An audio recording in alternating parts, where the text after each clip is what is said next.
Welcome to the most hated show in the black corner of the internet. Hello, this is Black Minds News. I'm your host, Mr. Blows Your Minds. And this channel is to report, articulate, translate, communicate, articulate, relate, unveil, decode, spread the news, whether it's by news, video, websites, or quotes from publications. As I articulate these information, I ask that the creator of the universe be here, heart, mind, soul, and spirit. Because why? The truth don't need no partner. As a descendant of the greatest people who created the so-called greatest country in the world, as a descendant of that, we give honor over here on this channel. And do you know what my motto is? I'm not going to tell you what I heard. I'm only going to tell you what I know. That's right. I'm back with another video, yet still on suspension. Right? And, for those, I want to thank those who did follow some instructions, right? The instructions was, if you've seen the last video, which I see people very slow at getting, but I got some information on that. So I'm not going to hold you hostage on that, right? First and foremost, before I even get into that, you know what I got to do. For those who should happen to see the video, I know it's lonely. You're sitting there by yourself. You used to have at least a couple people in there that you can at least communicate with. But that's all right. We're going to fix all that, right? So I want to say what's good to the fam, subscribers in the house. What's good, y'all? You know I know each and every one of you personally, those who I communicate back and forth. Missed to see you on that live, but it's okay. We're going to work that out, right? So good to see you there. And the subscribers who just subscribe and normally don't come, well, yeah, welcome. You know what I'm saying? So, passerbyers. You know, over here is always a grand opening. You know, when you go to grand opening, you go in the aisle, see something you like, purchase something, which is a like. If you don't like with it, you can complain to the manager, put a dislike, or put a comment and say what you don't like about the show. Agents.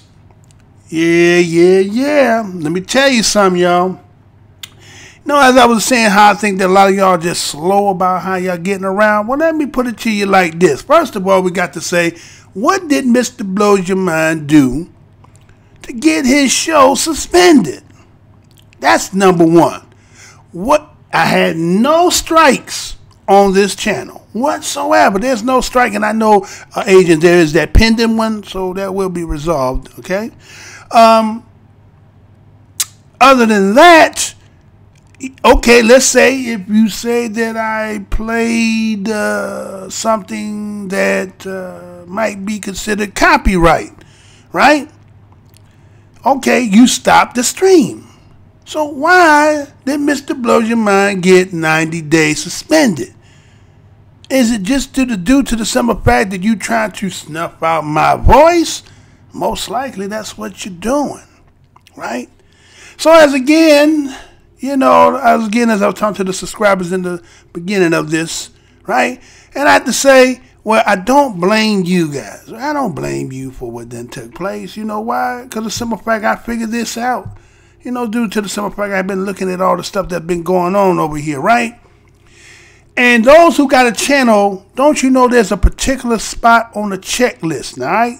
Now, you know after you done did your load up on your videos and so forth, and it has that one part on there that talks about check that box so that your subscriptions can go into the feeds of your subscribers. Now, if you go checking yours, you're going to see that you have a dark black check mark. Oh, Mr. Blows Your Mind, they did some slickness to Mr. Blows Your Mind. Remember, I've been saying for months now, because remember, I've been back for about 3-4 months now, right? Almost 5 months, about 4 months, right?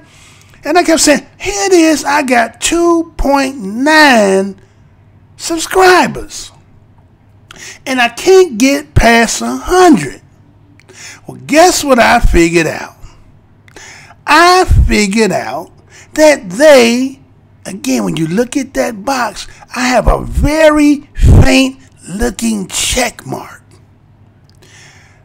So because of me having, other options, I noticed that on the other option, that one I could click on and off, and you could see it darken. So guess what they've been doing this whole time? They had my check marks not checked.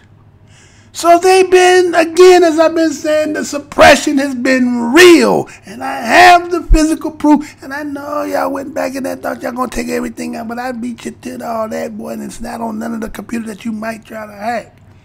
I got it in something way somewhere. When the time to pull, I'm going to pull it. You understand? So that's what they've been doing, y'all. Directly, intentionally suppressing Mr. Blows Your Mind's channel. Ain't that something? What could old Mr. Blow Your Mind be doing that making people just don't want you out here? Well, anyway, enough with that. Again, for those, if you want to start getting the other channel, as you see on your screen, it says Black Minds TV.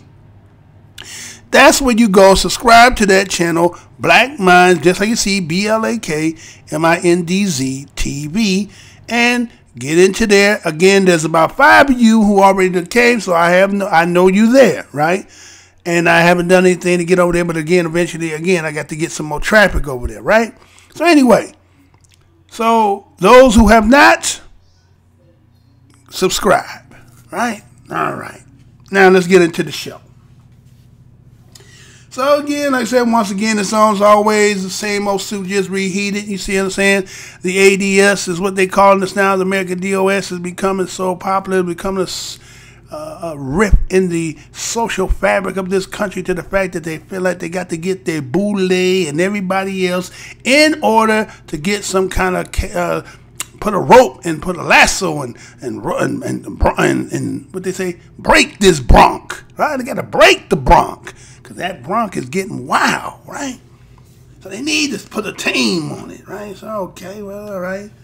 So anyway, I won't talk about that. I'll leave that alone. I'll talk that about another time. So check this out, right? So again, as I was just talking about how myself got 2.9, come to the realization that, again, this is a little trick in the hand, right? How somebody got it look like it's a faint check mark, but it's really not checked. And again, you can't check it off or check it on. So that means they intentionally keep it suppressed. There was one form of way of suppressing me. As if, again, you ain't smart enough to figure all that out, right? Now, again, when I first came on here, I went into it like it is. But now that, because I'm coming, you know what I'm saying, I'm going to just do what I have to do, right? So I'm saying, well, again, you know, they had given me the notification about earlier last month, right? About the 12 and 13, talking about what they were going to go through, and we're going to make sure to see if all your channels, are they legit, or you got these bots and all that stuff. And I was like, well, I ain't paid nobody to do nothing, right? That ain't what I'm going to do. I ain't going to never do that, right? So I came across this, right?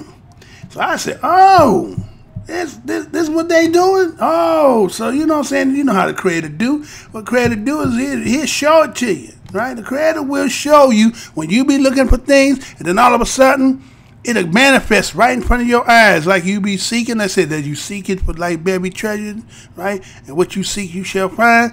Well, guess what? A story popped up, and I said, okay, here we go. That's what I've been talking about. Well, what you talking about, Mr. Blow Your Mind? Well, check this out. Be right back.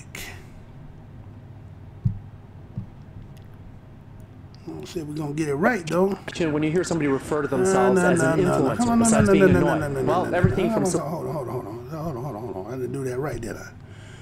Yeah, I know some people like, oh, she be saying to be the agents. No, that don't mean just because I ain't doing live that the agent still ain't in my damn house.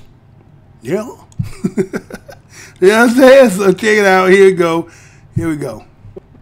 When you hear somebody refer to themselves as an influencer, besides being annoying, well, everything from celebrities to big companies see an opportunity to make money, and in this process, a lot of people have been buying fake followers, and it looks like all of this is beginning to get the attention of authorities.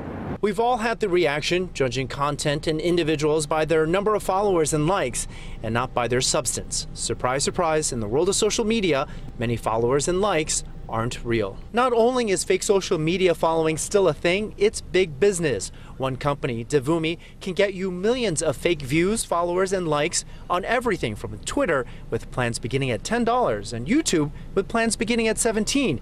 Even on SoundCloud, you can get 1 million plays with likes and reposts included. Devumi promises followers will even, quote-unquote, look authentic and not look like bots, which, and here's the interesting part, are profiles created with stolen identities and pictures from real people like you and me.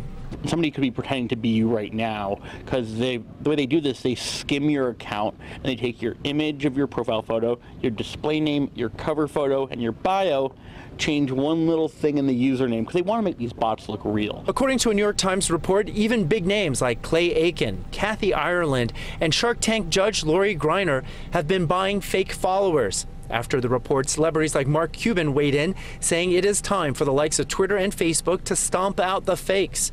Now, New York's Attorney General Eric Schneiderman says his office will investigate Devumi. We tried to reach the company. Repeated calls had no way of getting a real person on the line. Or send us an email to support@devumi.com. Bye. So we went to their listed New York City address on 7th Avenue. Security told us no company named Devumi is in their directory. Devumi is only one of countless companies using bots to sell fake social media popularity, making money, many say, at the expense of honest people who truly deserve attention.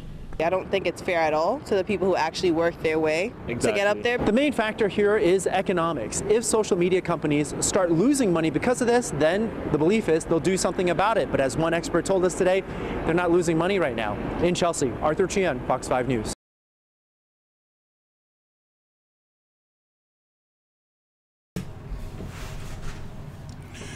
New York Attorney General enters into groundbreaking settlement with sellers of fake followers and likes. You know I'm going to say that again. New York Attorney General enters into groundbreaking settlement with seller of fake followers and likes. This story was done in the New York Attorney General, called the Lexology, January 31st, 2019, and this is how it reads. The New York Attorney General just announced a groundbreaking settlement over the sale of fake social media engagement. The NYAG charged Devumi LLC with selling fake followers, likes, views, and other forms of online endorsement to users of social media platforms.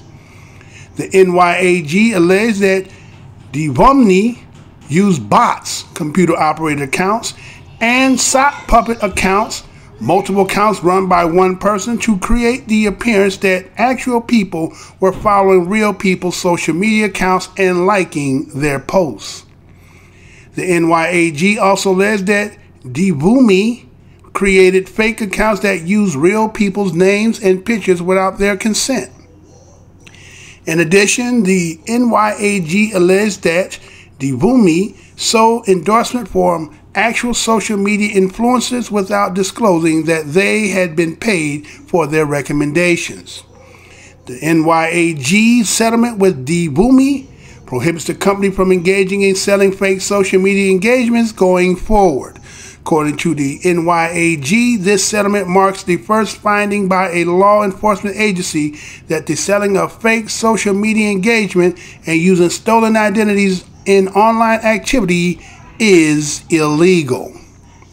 Selling fake social media engagements is deceptive, according to NYAG, because it affects the decision-making of social media users, including consumers' decisions about what content to look at and what products to buy, advertisers' decisions about whom to sponsor, and the decision of policymakers and others about what issues have public support.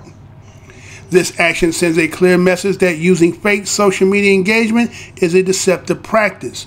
Although the case doesn't define the outer limits of what makes something fake, the NYAG has clearly staked out the position that using likes and followers created by bots and other fake accounts violates the law.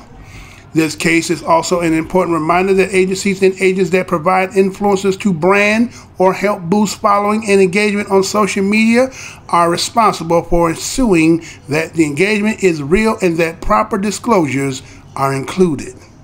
Finally, this settlement highlights the fact that the NYAG has really emerged as one of the most important consumer protection agencies in the country right now.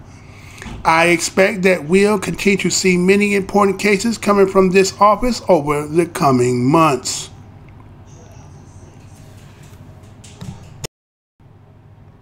All right, so we start the show off talking about those call themselves influencers who may be purchasing their followers and likes. Dirty game out here, ain't it? Again, remember I done talked about that maybe about a week or so, 2 weeks ago, less than a month ago, right? Well, I talked about a lot of these channels again. When you see the subscribership and then you see the views and somehow the views and the subscribership don't match, it can only be two things, right? Either this. Either it's part of this, right? People are purchasing, right? Subscribership, and then nobody don't come and watch your videos. Or somebody is suppressing you and cheating you out your money. Take it how you want to take it, right? But in the case, let's just go along with the theory that they're saying, because again, this must be big business, right? That again, that this company, they call it DeVumi, right? DeVumi. We had the New York Attorney General. Again, they're cracking down because again, you can't tell the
now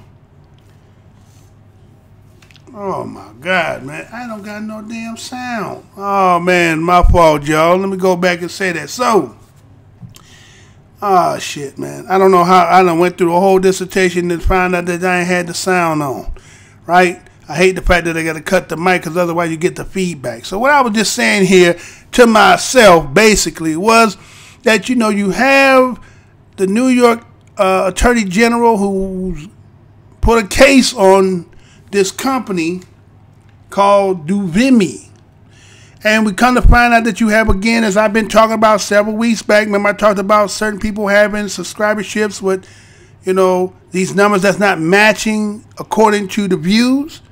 Well, I was under the assumption that maybe they just getting, somebody robbing them without a gun.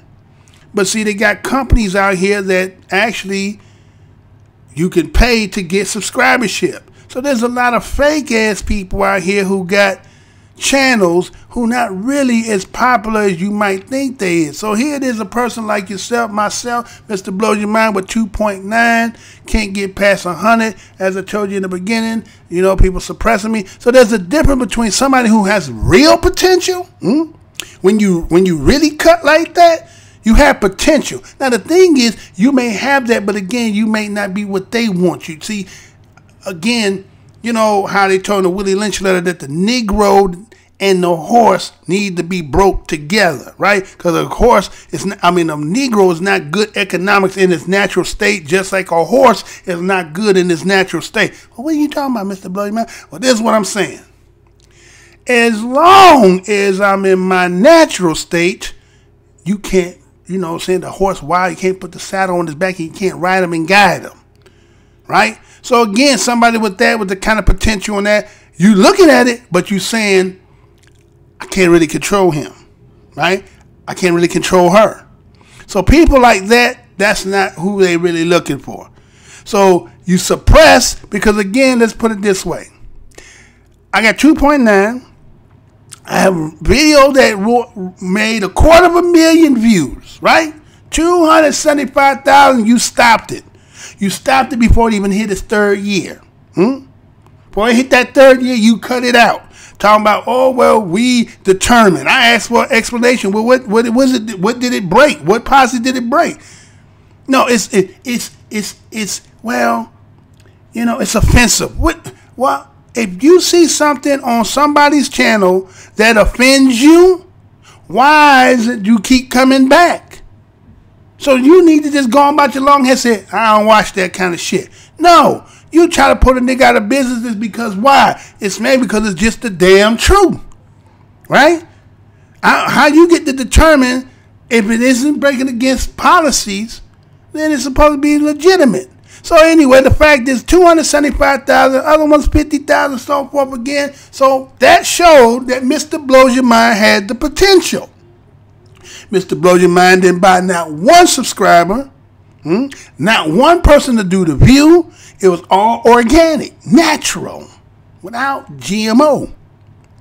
Now this kind of company here is people who need the GMO in order for them to look like they're legitimate. And so this company here has been making money. So there's a lot of channels out here who just like that. And so the New York Attorney General and them decide we're going to buy them out. Think about this. They bought them out and said, from this point forward, you're not to put no more business. Now, see, the reporter was like, well, they're not losing money. So they're not really tripping on that for the simple fact that they're still getting what they're getting. Because, you see, the game is not based on subscribership. It's about viewership, right? Viewership and retention time, right? So you can have 1 million viewers, but if you're not getting the views and you're not getting retention time, you can't get paid. So it looks good to make traffic, to make people think that you're a lot more popular. Because, again, you even have people who supposed to be celebrities doing the same thing buying. Now, wait a minute. You're a celebrity, but yet you ain't got that kind of staying power. I got staying power. You ain't got that, right? You don't have that. So you have to do the bum route, which there's just, it's not a lot of people out here who are talented, right? There's a lot of not talented people out here. And I mean, again, everybody has their line. Everybody got their thing, right? Everybody got their own characteristics and charisma and all that good stuff. Ain't nothing I get. I'm not shitting on nobody. What I'm just saying is the truth of the matter is, not everybody, but then some people, again, they need to cheat. They need the Balco, right? They need the steroids. They need to have the upper hand. They need to cheat. They need to suppress. You get what I'm saying? Because, again, if you're going against the original versus the non-original, you can always tell who's the original and you can tell the copycat. You know what I'm saying? It's like back in the days when people needed to try to, they wanted to cheat. Let's say they wanted to, maybe say the player was playing sports. He was a shorty. And say you needed to be a certain age. And maybe you was quite short a little bit. So what you do, you go and you change the birth certificate, try to go get a typewriter. Back in them days, you get a typewriter or something like that, trying to erase it and trying to shape it and then try to get it to make it so it looked like that. But then they would say, well, at times in the beginning before it got called on, you could bring the copy. And people was getting away with it because they couldn't tell that the copy didn't look like it could be the original. Then they start saying, nah, get the original. So that's what I'm saying. You got people out here who got channels based on numbers, right? The number game, they look like they popping. You know what I'm saying? It's popping over there. But you see them views, you start realizing they're not as popping as they say they is. Now you say, well, Mr. Bloodmine, what about you? Only got 2.9, but you always say 2.9, but when you can't get past 100. But I just told you already, suppressing the hell out of me, right? Because I told you I can hit 275, 50,000, 25,000, 30,000. I got them in my library. But they suppressed that so to make sure you can't get out. Because why? I'm the Bronx. I'm like I told you in the Willie Lynch letter. The Negro and the wild horse is not good for economics. So if you can't put the bridle on the back of a horse and ride him and steer him and guide him, he's not good for economics because we can't control him. Moving on. All right. I don't know how much you missed on that first part, so I had to go back and reiterate, you understand? But again, I apologize if you had to sit for a few seconds, minute, whatever it was. Because again, I was under the assumption that it was on a hot mic, but it wasn't. All right, so let me go with my next part of the story is this, right? Again, you know how it is. There's always some funny shit going on, right? Always, because again, that's what it breeds, right? You know, when you're milking people down and, you know what I'm saying? That, again, you want softness, that way that you the only hard cat in the room, right? So let me see what else I got in here right quick, because I don't know my, over here. Hold on, let me see something right quick, right? So, how about I just do it this way? All right, so this one here, check this out, right? You know, historically wise, right? Again, as being the melanated people of the planet, being the oldest people on the planet, a lot of times everybody wants to erase, you know, what has been established and tell us all kind of fairy tales as to, oh, it's possibly aliens or it wasn't you or somebody else. You know, they're always doing that. So this I came across and was like, okay, oh, this all good. Check this out. So be right this and kick this and come right back. Check this out, y'all. Check this out. Just check this out. Now on display in Los Angeles, artifacts from the tomb of King Tut. Real ones, not replicas like this. John Blackstone takes us back to the days of the boy king.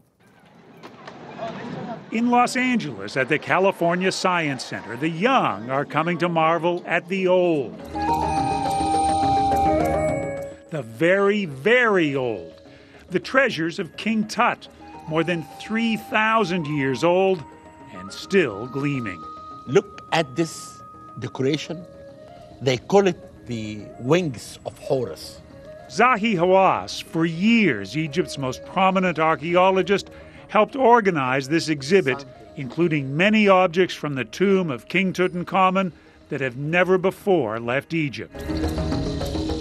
I think this is a masterpiece. The eyes, the black color of the statue, it shows fertility of the land of Egypt. The school-age visitors may miss some of the symbolism, but the story of King Tutankhamun still fascinates. King Tut was a boy king. He became king when he was 9 years old and he died when he was 19. So children can identify with that. Diane Perlov is Senior Vice President of Exhibits at the California Science Center.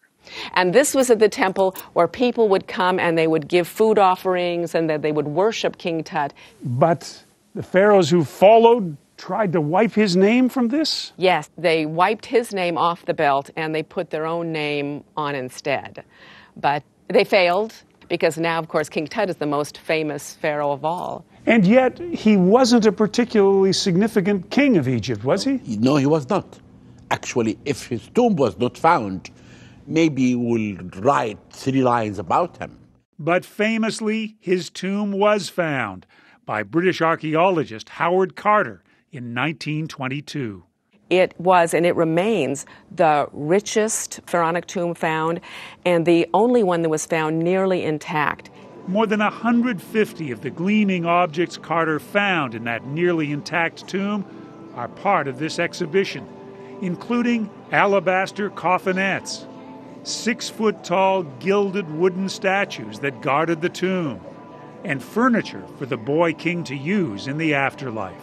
But they are still only a fraction of the 5,000 treasures discovered almost a century ago, buried with King Tut. And because of those 5,000 items that were found, he became an instant celebrity. That celebrity grew to superstar status in the late 70s, when more than 8 million people viewed the first exhibition of Tutankhamun treasures to tour the United States. Tutmania swept America. Now when he was a young man, he never thought he'd see people stand in line to see the boy king, King Tut. The star of that exhibit in the 1970s was Tutankhamun's golden burial mask. That gold mask you don't have this time, do you? No, it is too fragile, and Egypt doesn't let it outside of Egypt anymore. You have to go to Cairo to see that. John Norman is in charge of packing and shipping the objects that are fit to travel. This is the heritage of Egypt. Is it a weight on your shoulders to be taking this around the world? If I think too hard about that, it becomes a little daunting. You know, insurance value doesn't really mean anything because you can't replace.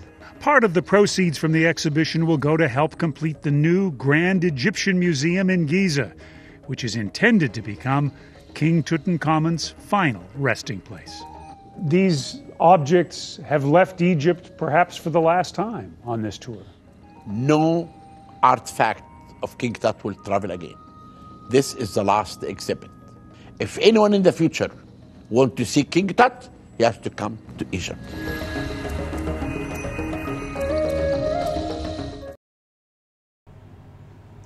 All right, so we have the King Tut exhibit that's going to be held supposedly at the Los Angeles Science Center, right?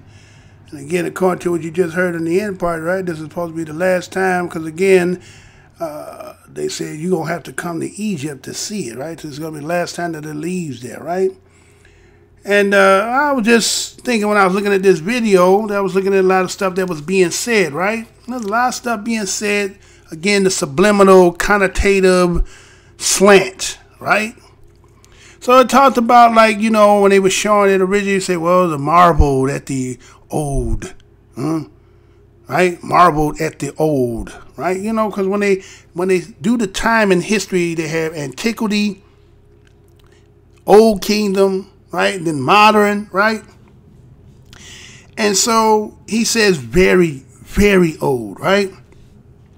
Estimate that was so long ago that even if they should find out who it is, that was a long time ago. Them people don't exist anymore, right? And that was a mystery kingdom that nobody even know who they were, right? And so, you know, when he went over there to the case that had the artifact of King Tut, but as he was pointing, his finger was pointing up. Now you may have to go back and look at the video again, but he had this white statue sitting on top of that, which didn't make sense. It wasn't encased in anything, But it was sitting there white, right? But yet you talking about what was in there, right? Because why they don't want to really attribute it to the simple fact that black people are the people that they're talking about that was in Egypt at the time of his magnanimous history, right? Now, again, they will talk about Ptolemy dynasty and all that, but again, that's later. That's not in its beginning stages with Khufu and all, right? Okay, so anyway. So he goes to that, again, that same one I'm talking about. He's talking about it's a masterpiece, right? He said it was a masterpiece. He said, look at the eyes, right? The eyes, the color of the statue shows the color. And he says, of the fertility of the soil. Do I have to say that again? Did you not hear that man say, he talked about the eyes and the dark color of the skin. It's not representing that they were black people. No.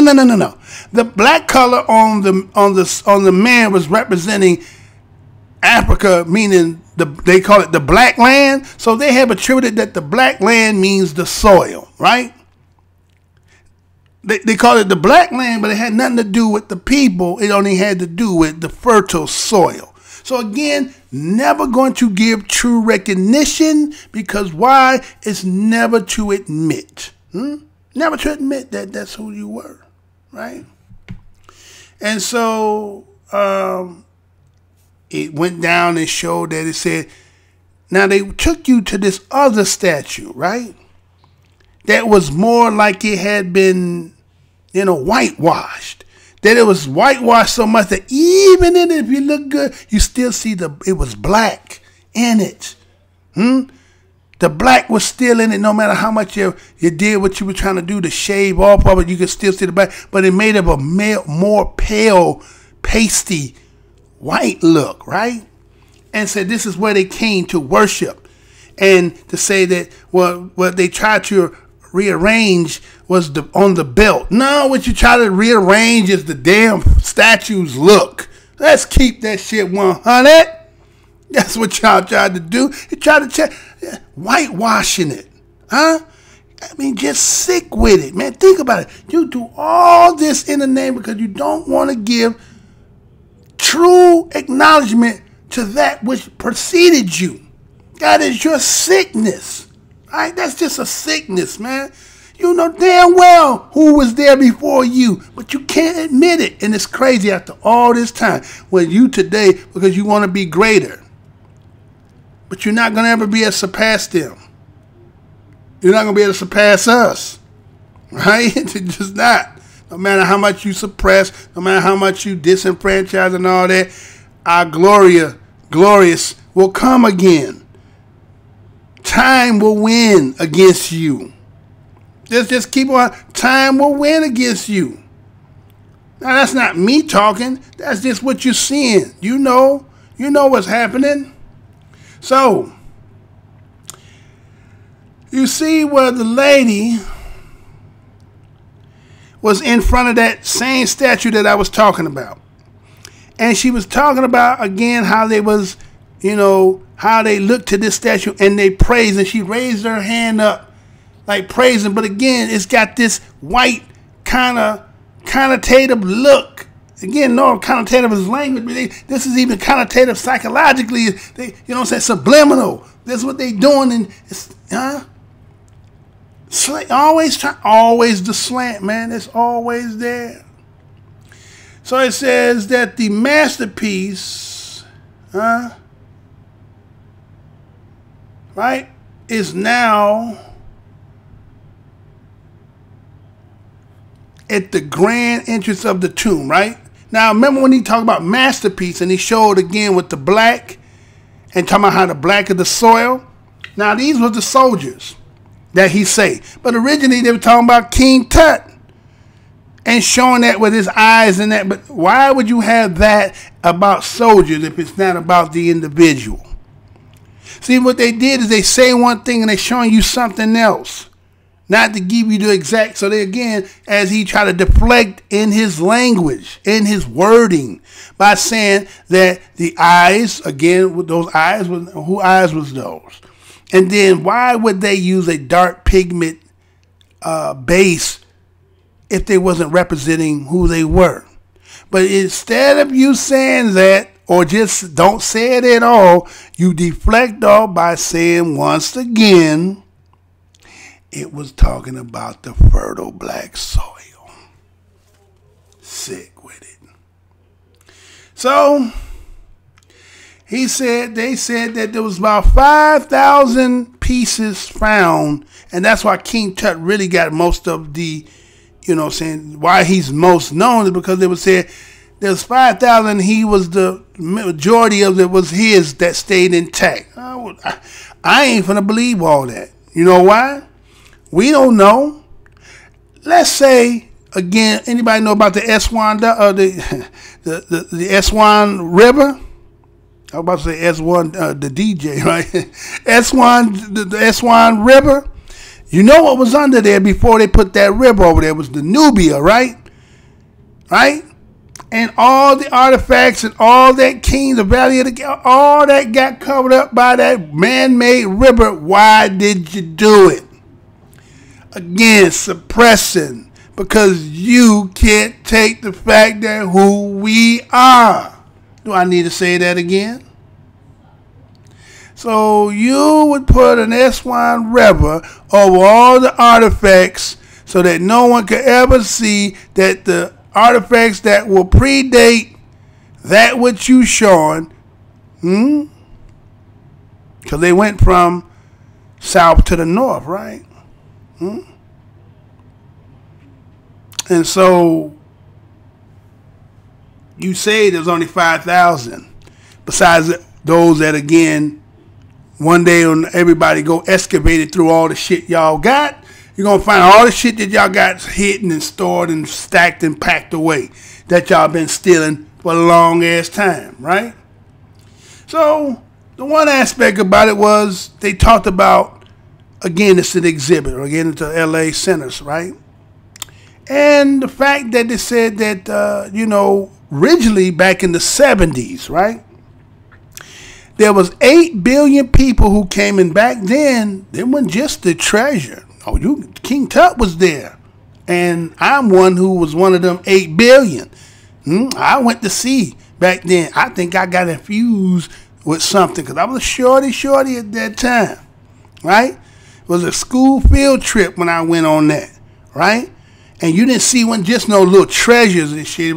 It was all that was the how they showed that gold mask. And you see how that gold mask was? Did you see the lips on them? You gonna tell me them ain't our people?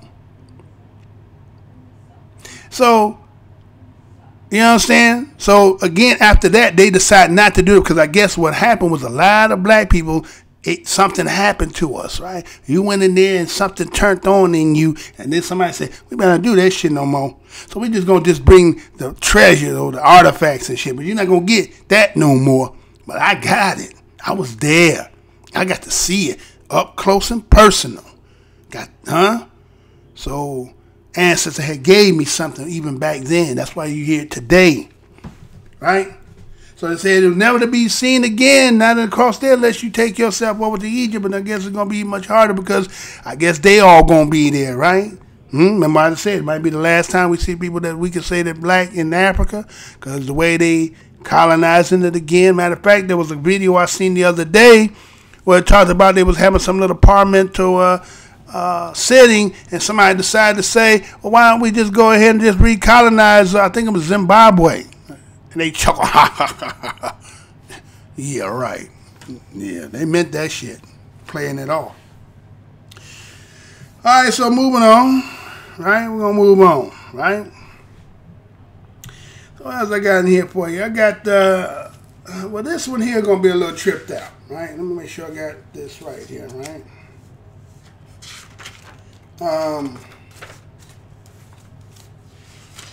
Let's see. I got all this set up in a way, right? Alright, so let's get on to this, right? So matter of fact, let me do a PSA right quick. You know I gotta do the PSA, I gotta try to proselytize. I need to remind some people. Right? I got a new one for you. Check this one out too. All right, so let me go here, and let's go here, and we'll be right back on this PSA. Check it out.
Portland police sergeant to precinct. If a homeless person is black, just shoot them. You know I'm going to say that again. Portland police sergeant to precinct. If a homeless person is black, just shoot them. This was done in the Huffington Post, February the 2nd, 2019, and this is how it reads. Portland Police Sergeant Greg Lewis was fired last year for reportedly making several racist comments to his precinct. Lewis' comments were not publicly shared until this week when his termination letter was released by the Portland mayor's office. Lewis told about 20 other cops during a roll call meeting on February 12, 2017, that if they come across a black homeless person, to just shoot them, according to many meeting participants who were quoted in the letter obtained by Oregon Live. Lewis made the remarks during a meeting with fellow officers in which he was leading a presentation about officers' authorities to handle an intoxicated citizen who was in a private parking garage. Multiple officers who were in the room reported Lewis the next day, and many of their accounts are cited in the termination letter. According to one account, the room went silent after Lewis' comment. There was some nervous laughter in the room, and another officer said, "Oh my God." Lewis reportedly laughed, threw his hands in the air, and said, "Fuck it. What did I care?" The reports made by several officers were all slightly different. One officer recalled Lewis saying, "Go out and shoot black people," while another remembered him saying the remarks with slight variations. If they're black and homeless, shoot them or kill them. Early in the presentation, Lewis reportedly told officers to be smart about whom they chose to detox in parking garages. If you come across a guy in a suit and tie that came downtown and had a little too much to drink, he's probably not the guy you want to detox straight out of the garage. He will most likely sue you, Lewis said. According to the account cited in his termination letter, which is dated January 12, 2018, if it's a homeless guy, you will probably be saved. I doubt he's going to sue you.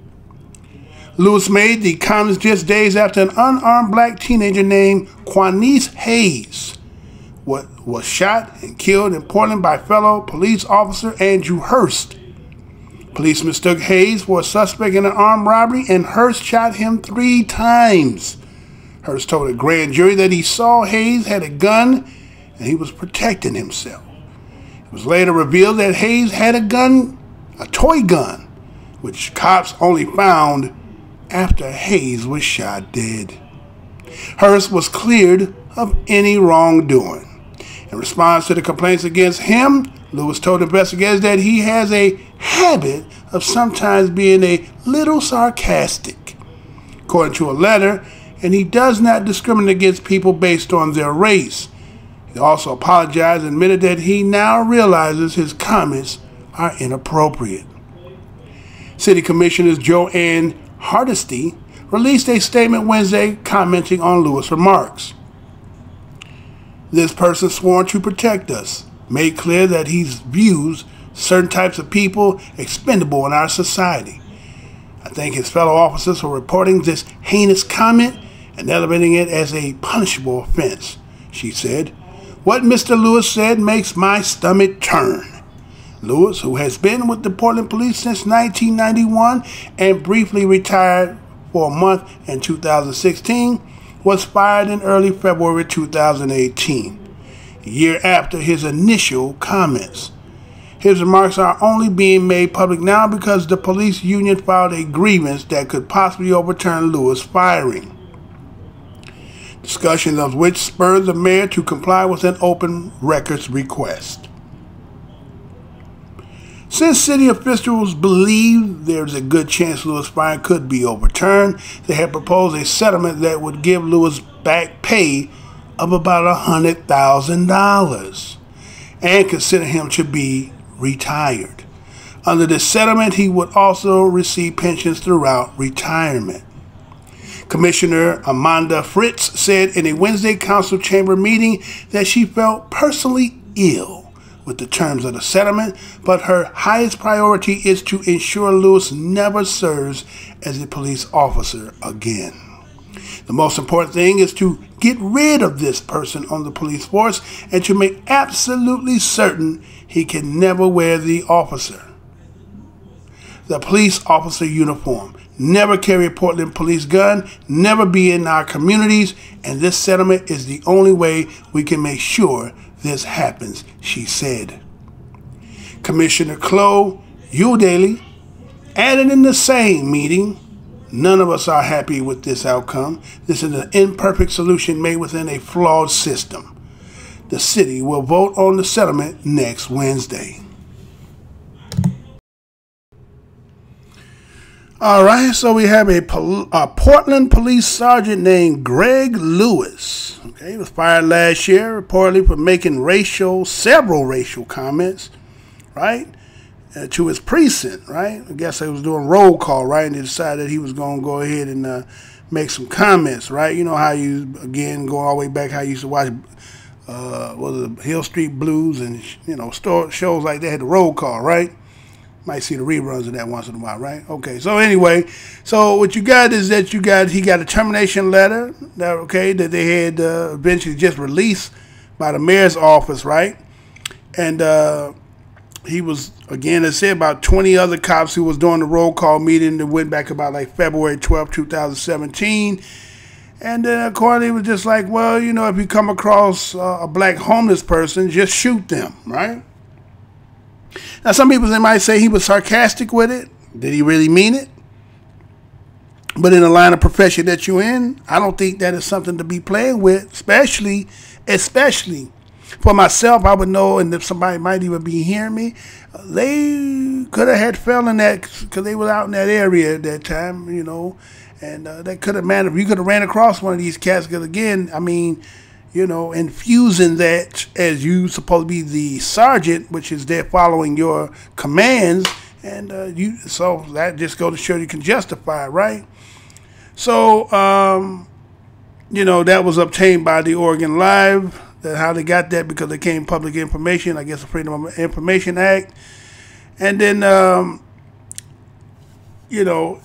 guess they were saying they was having issues about this parking garage. And so, again, he made a dichotomy, which is a choice, which is to say, well, if you run across somebody who should be, let's say, not in the, the capacity, you could look at the dude and tell that he might sue you, right? Think about that. He said, if the dude look like you could sue you, then, don't press the issue. But if you know this cat is homeless, right, just go ahead and off him, huh? Just go ahead and shoot him, right? Right? But everybody, again, was a little appalled about, at least according to what they're saying, right? Again, if you understand the history of Portland and how Portland didn't want Negroes there, matter of fact, they even made legislative they didn't want Negroes there, right? And so, it's kind of one of the places. Matter of fact, isn't that where the homie that was in the hotel, or talking about old Earl, Security Earl, he was already a customer there, or a patron there, and made him leave based on the simple fact he didn't have no merit. Talking about he was in there, in the lobby, right? So that's again. So why would we think anything different, right? That's just how you do it. Because matter of fact, after he said it, and it became that little sometimes when you say something that's crazy. And then it's just like this pause, like everybody like, what was that you just said? Some fuck shit right there, right? And so he was like, fuck it. What do I care, right? He didn't give a fuck, right? He didn't care, right? So, again, other people were saying go out and shoot people, and and other people, again, had slight variations to it, where they was like, well, he said that, how it is. They used to play that little game back in the day, tell a secret in your ear. By the time you get back there around the room, something doesn't change, right? Because some people hear what they want to hear, not what they heard, right? But again, it was a phrase that he used, right? He talked about detox. Be smart about whom you choose to detox. Think of what? Detox. Huh?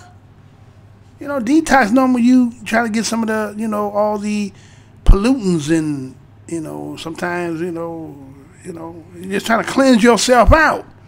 So using the term of detox, right? Just crazy when you think about that, right?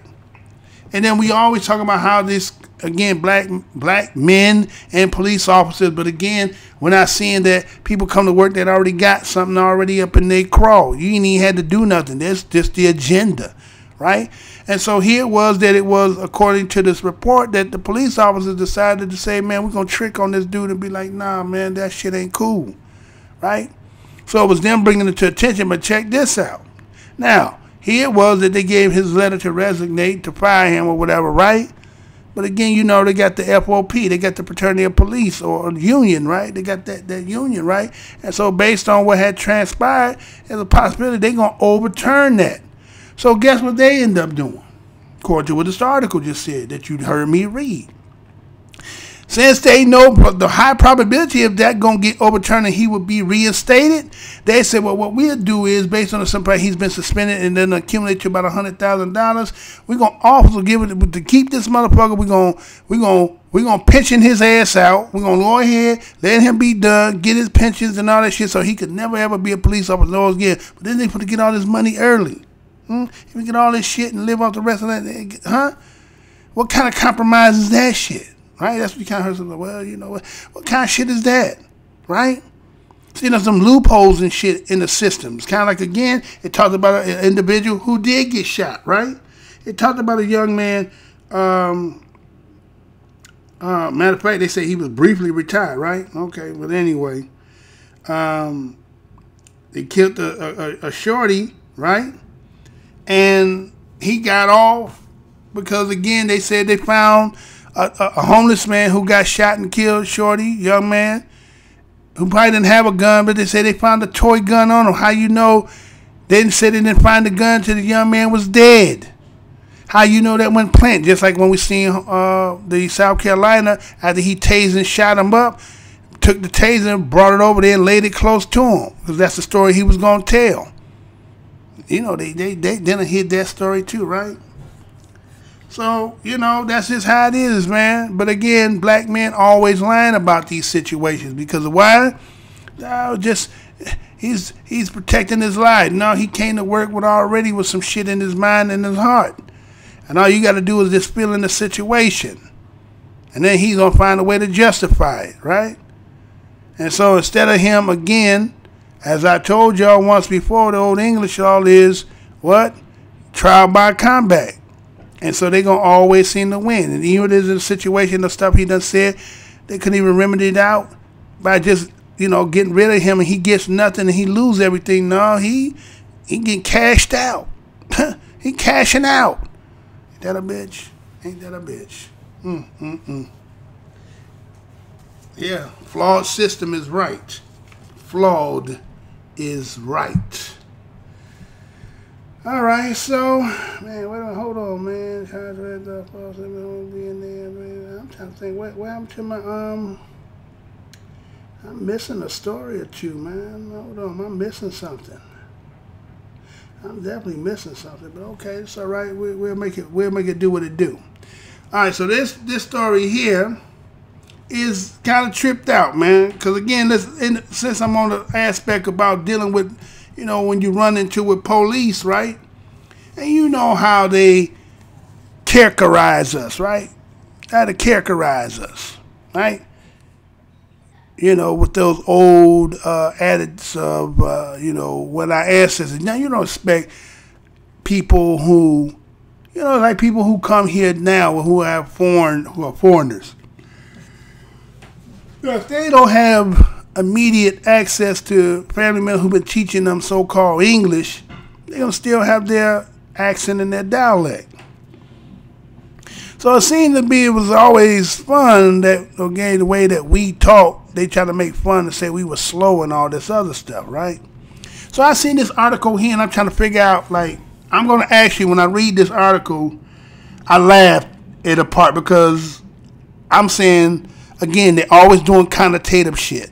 Connotative is saying one thing, meaning another thing, right? You know, so listen to the story. Again, I'm going to laugh in a part of it, but not because I think the shit funny. It's just, they just some funny style ass people. So check this out. I'll be right back.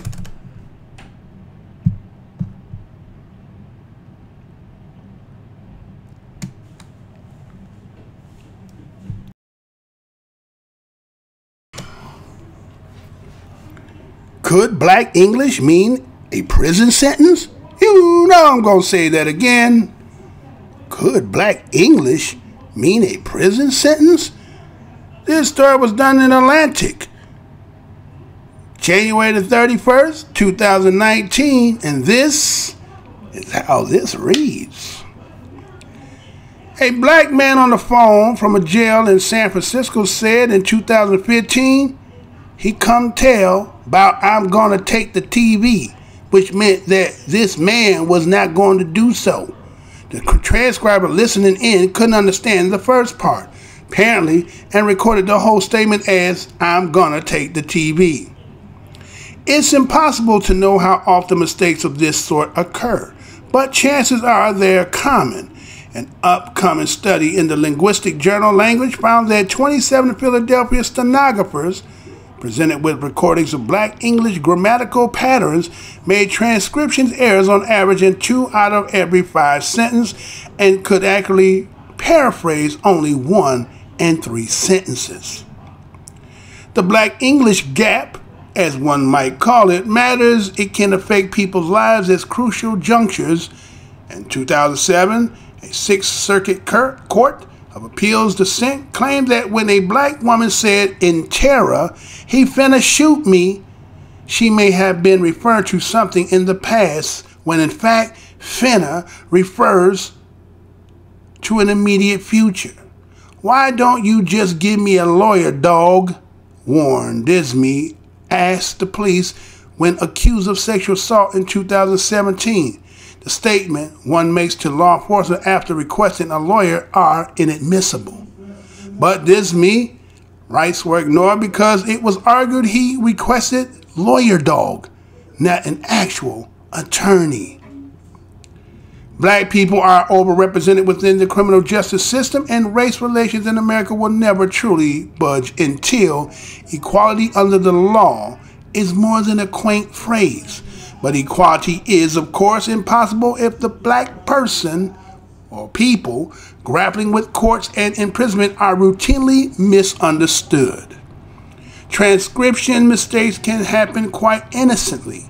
As far back as the 1930s, white men and women tasked with transcribing records of ex-slaves produced error-written manuscripts. One man was supposed to have said that after Emancipation Day, the colored people sure went for which sounds odd grammatically and substantially. Why wouldn't ex-slave have been for their freedom?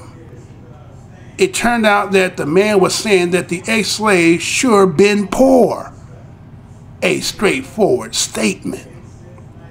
I thought of this recently when I was staying at a hotel and asked a black woman working at the front desk, where could I get a cup of coffee? When she pointed towards the restaurant, I said it was closed. Then she pointed more directly to a table with coffee urns near the restaurant. I was sleepy and hadn't seen it and said, with warm irony, that table? They closed? Her utterance could easily have thrown a foreigner, given that in black English, you can leave out the R or are they closed and the final D of closed. Even some native English speakers may have misheard her without a certain amount of familiarity with the dialect.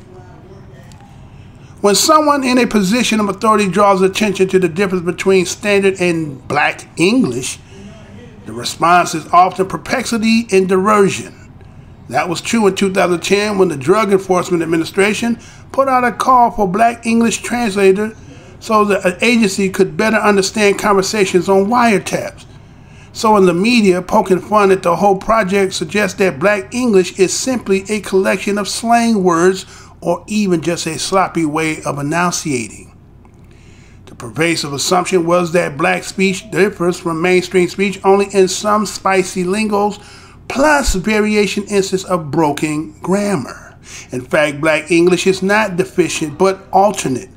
There is no scientific basis for judging black English grammatical structures as faulty or unclear, and a Martian assigned to learn English who happened to land on the south side of Chicago than in Scarsdale, New York, would have the same challenge in mastering the rule and enunciation of local speech. For example, the come in. He come tell by I'm gonna take the TV is used to convey indignation and has inspired a linguistic article itself. Miss this and the man's whole meaning is lost and his possible detriment. Even those who accept that black English is more than slang may feel that a translation approach is unwarranted, condescending, or both. Sometimes it may be. In 1996, the Oakland, California School District proposed to use black English in the classroom as a sort of training wheel. The idea was that kids raised with black English as a home language had trouble learning to read because standard English was so unfamiliar. But many, including me, thought that was a misdiagnosis. Black people, including kids, use black English alongside standard English rather than exclusively. The transcription issue is different. Most stenographers have not grown up with bidialectical experience of poor black people and thus encounter something genuinely unfamiliar, which they may not know how to get down on paper properly. The solution here is not difficult. People who will spend their career transcribing phrases such as he come tell, but I'm gonna take the TV, or even that table they close, ought to learn the basic of how black English works. They would need mastery of only about 25 grammatical traits, which are universal in black English nationwide despite local differences. For example, be, when used in a sentence such as she be there on Sunday, refers to something regular and habitual as in every Sunday, and is not simply a random, conjected be.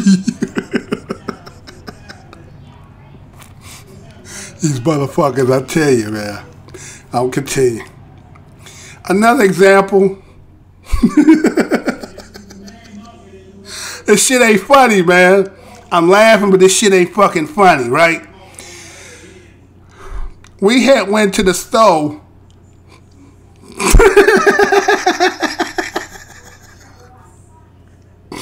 Then I got a text conveying that the person was still in the store when the text came, that it came after he left. That table they closed.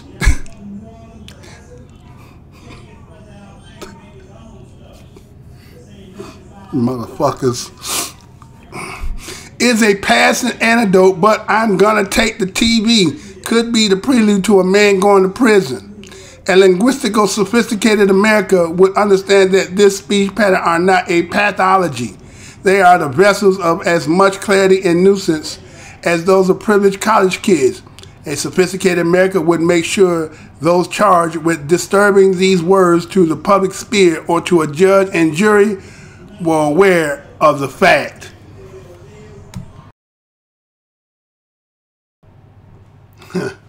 Alright, y'all. Apologize for laughing, man. That shit wasn't funny. But again, you know that white humor shit, man. They're always trying to mock people, right?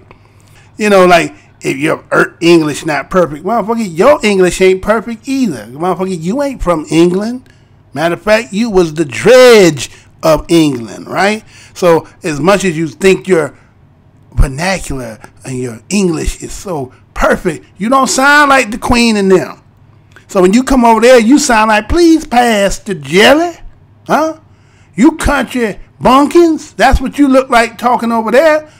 Your shit broken up. But see, you know, again, it's always trying to have his foot on your head and your neck to have itself in a position of more superior, right? So it's funny how they always mock the way we talk and, you know, we snooping and come on them boss and, right, all that. And talking about black English. What the fuck is black English, right? You know, something ain't no fucking black English. Matter of fact, what about that going back in about the 90s when they were trying to come up with talking about some teaching ebonics and shit, huh?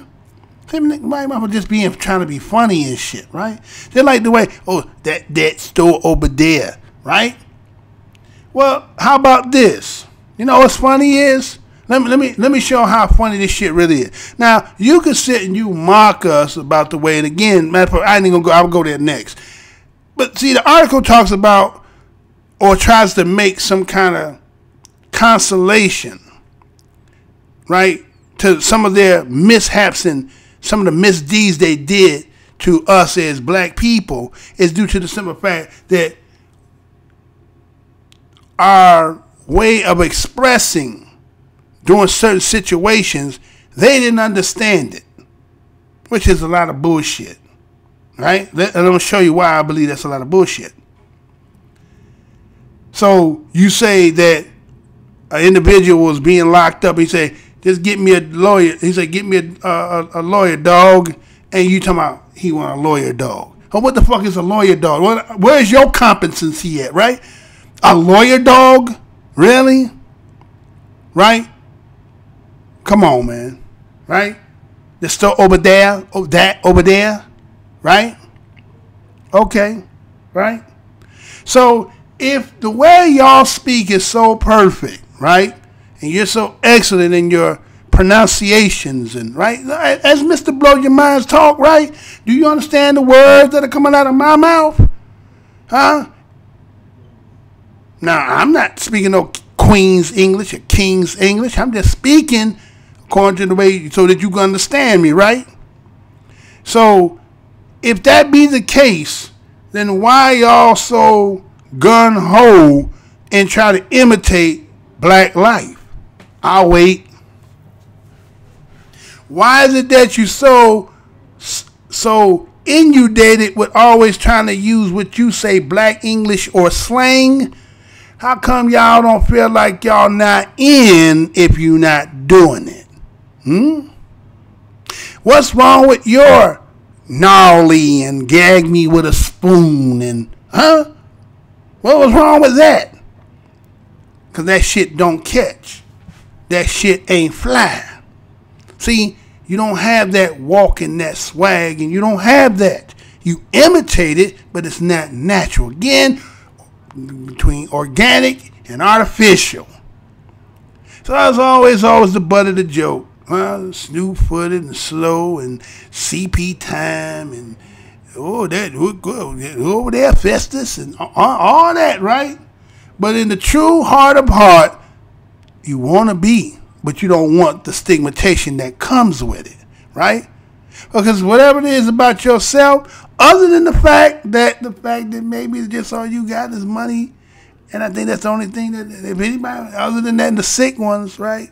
But everything else is over here predicated on what they doing. Just like you over here right now, looking to see what they're talking about over there. Because what y'all talking about don't be about nothing. I done seen a white dude come on here and he be like, like, man, white people be talking a lot of bullshit on here. Say, you want to know what shit going on? Go to the black section of the internet. Matter of fact, I'm talking about that. See, you talking about this black English and all this stuff. But guess what? DOS is over here talking, and it done made major news, right? It done hit prime time. Because why? Black folks are trying to come together unison in one mind and saying, look, we ain't finna fall for the okie doke. You want this? You want something from us? What you got in the bag? And that's rocking the boat.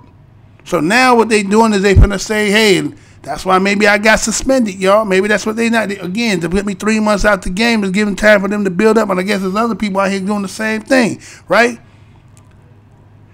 But yeah, we talk funny though. But guess what? We ain't as stupid as you think we is. See, you think you know us, but you don't really know us. You only know the ones that be telling you, homie means friend. Homie means friend. That means dap. That means dog. Huh? Cool. And yeah, you always gonna have them amongst us, right? Always got to go run and tell some shit, right?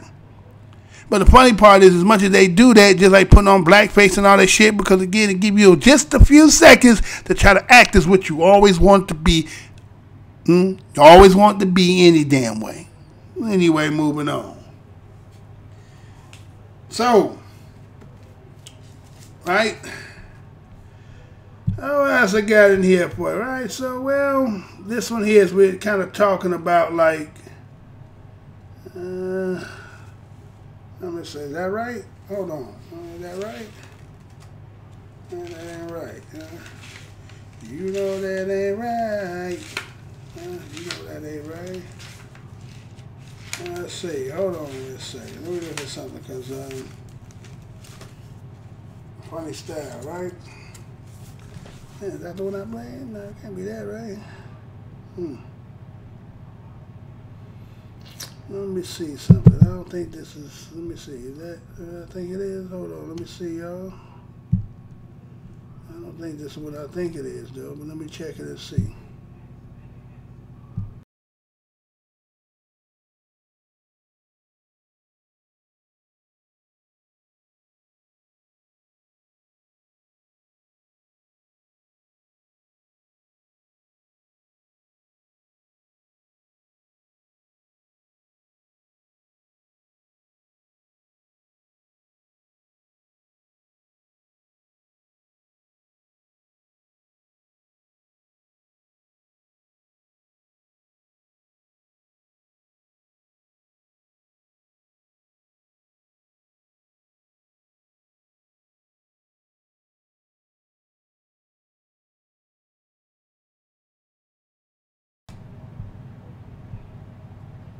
All right. So I'm going that right over here. What's going on?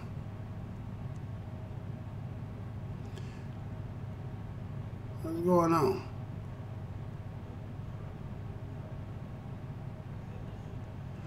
Man, boy, I tell you, boy, there's a lot of stuff in the background, boy. Y'all be thinking because I'm doing it by myself, they still ain't here. They always here, y'all. Don't get it twisted now.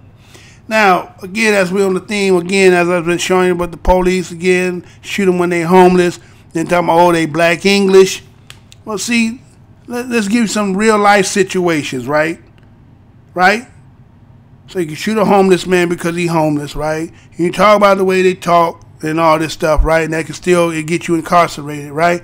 And again, as I said the last time I showed you something, this time I'm going to show you something again, right? Well, check this one out. Let's see if we can get, oh, look, what? Really? Hold on, man. I'm not really angry. Hold on, man. How's that possible? I just put that in there. No, hold on, man. Hold on. All right, so I'm going to play this right quick and then come right back, man. Hold on, man. This ain't making sense at all, man. I'm telling these cats is right here with me when I'm doing all this, man. I'm telling you. You don't have to believe me, though. All right, so let me do this. And let's get it. Yeah, look at this freezing up. I'm not really angry. I'm just upset. I lost 38 years out of my life, something I didn't do. I feel like now I got a chance to add a new life.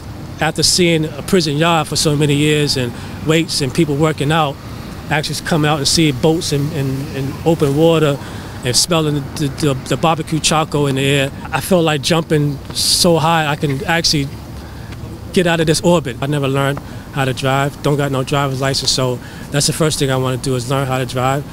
And the second thing is learn how to use some of these technologies, computer technologies, Instagram, texting. I like to see the Patriots play at Foxborough. When I was in Bay State in Norfolk is sort of like close to Foxborough, so I should hear the crowds cheering. I was close to the stadium, but I never actually experienced it, but that's something I like to do. Finding a job, trying to figure out what I want to do with the rest of my life as far as the career-wise. At this point in time, I'm open to anything and everything, providing if my skills level is up to it.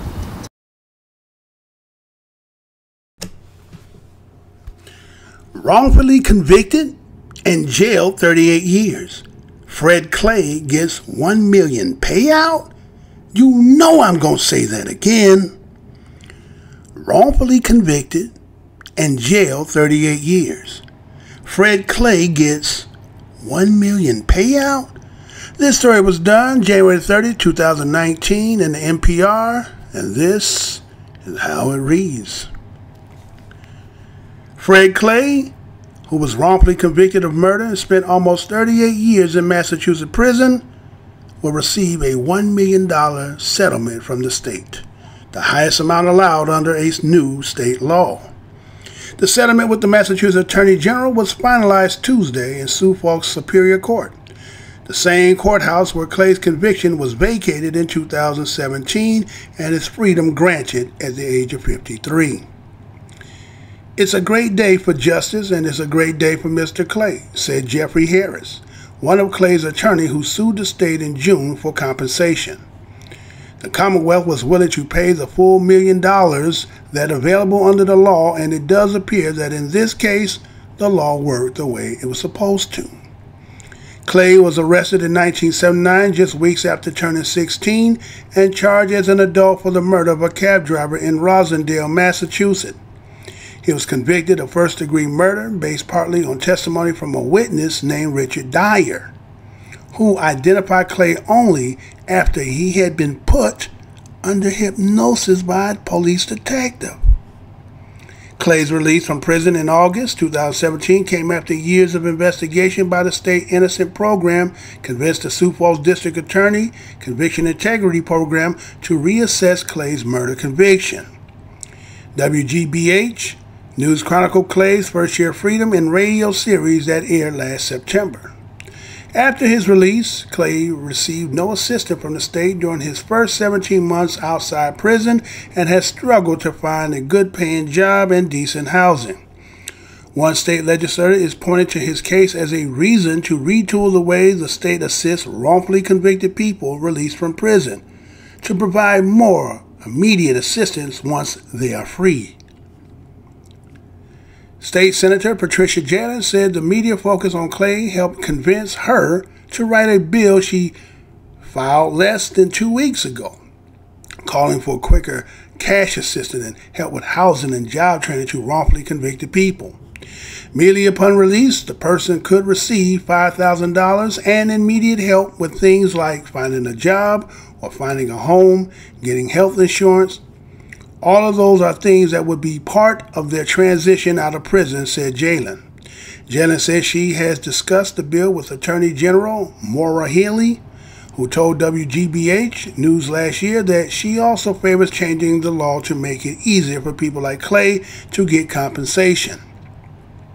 Clay's lawyers waited until June to file a lawsuit for compensation because the state law was rewritten just last year to raise the payment limit from $500,000 to $1 million. Of the 69 people who have sued for compensation under the state law, fewer than half have gotten any money from the state. The average payout before Clay's settlement was $364,000.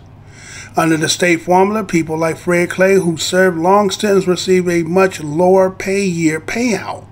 Clay's settlement equals about $26,000 for each year. He was wrongfully incarcerated. Would anyone take $26,000 to be in prison for a year? Asked Clay's attorney, Jeffrey Harris. Probably not. All right, so we have a brother. That was Fred Clay, who back in 1979 was accused of killing a cab driver. At that time, Mr. Fred Clay was about 16 years old. The individual that the cab driver name was Jeffrey Biaggi, right? And so here was a 16-year-old who was being accused of murder. And as you go, as a, again, as I showed the last video, well, not the video last, but the video before that, you've seen the story, the individual, a young man, again, who, again, the odontology, right, about the teeth, right? They said that he matched, and they came with the so-called pseudo-ass odontology, saying that the teeth and how it matched and all that shit, and come out after 24 years later, he got exonerated for falsely incarcerating. And here it is again, right? So you can be homeless and black, and they say shoot him, right? Or the way you talk, because again, matter of fact, I didn't even think about that. I remember one time when I had a proceeding of some stuff that I had did, right, as into getting some money, right? And so I remember I wanted to get the transcripts, right? And so again, I'm on here. I'm pretty sure there is a clarity to the way I sound and I speak and I read, right? So anybody who would have a problem, I'm pretty sure they would tell me. Even those white folks who didn't like white extinction never even talked about my diction, right? So here it was that when I read the transcript, she was doing the same bullshit. She was saying shit. I'm like, who the fuck? I don't even talk like that. Now again, I can switch speeds like Bruce Lee riding the Fuji in the movie. I mean, I can switch it up, right? I can do this as I do as I read, and I come back, and then I can still do and talk to talk this shit if I have to, right?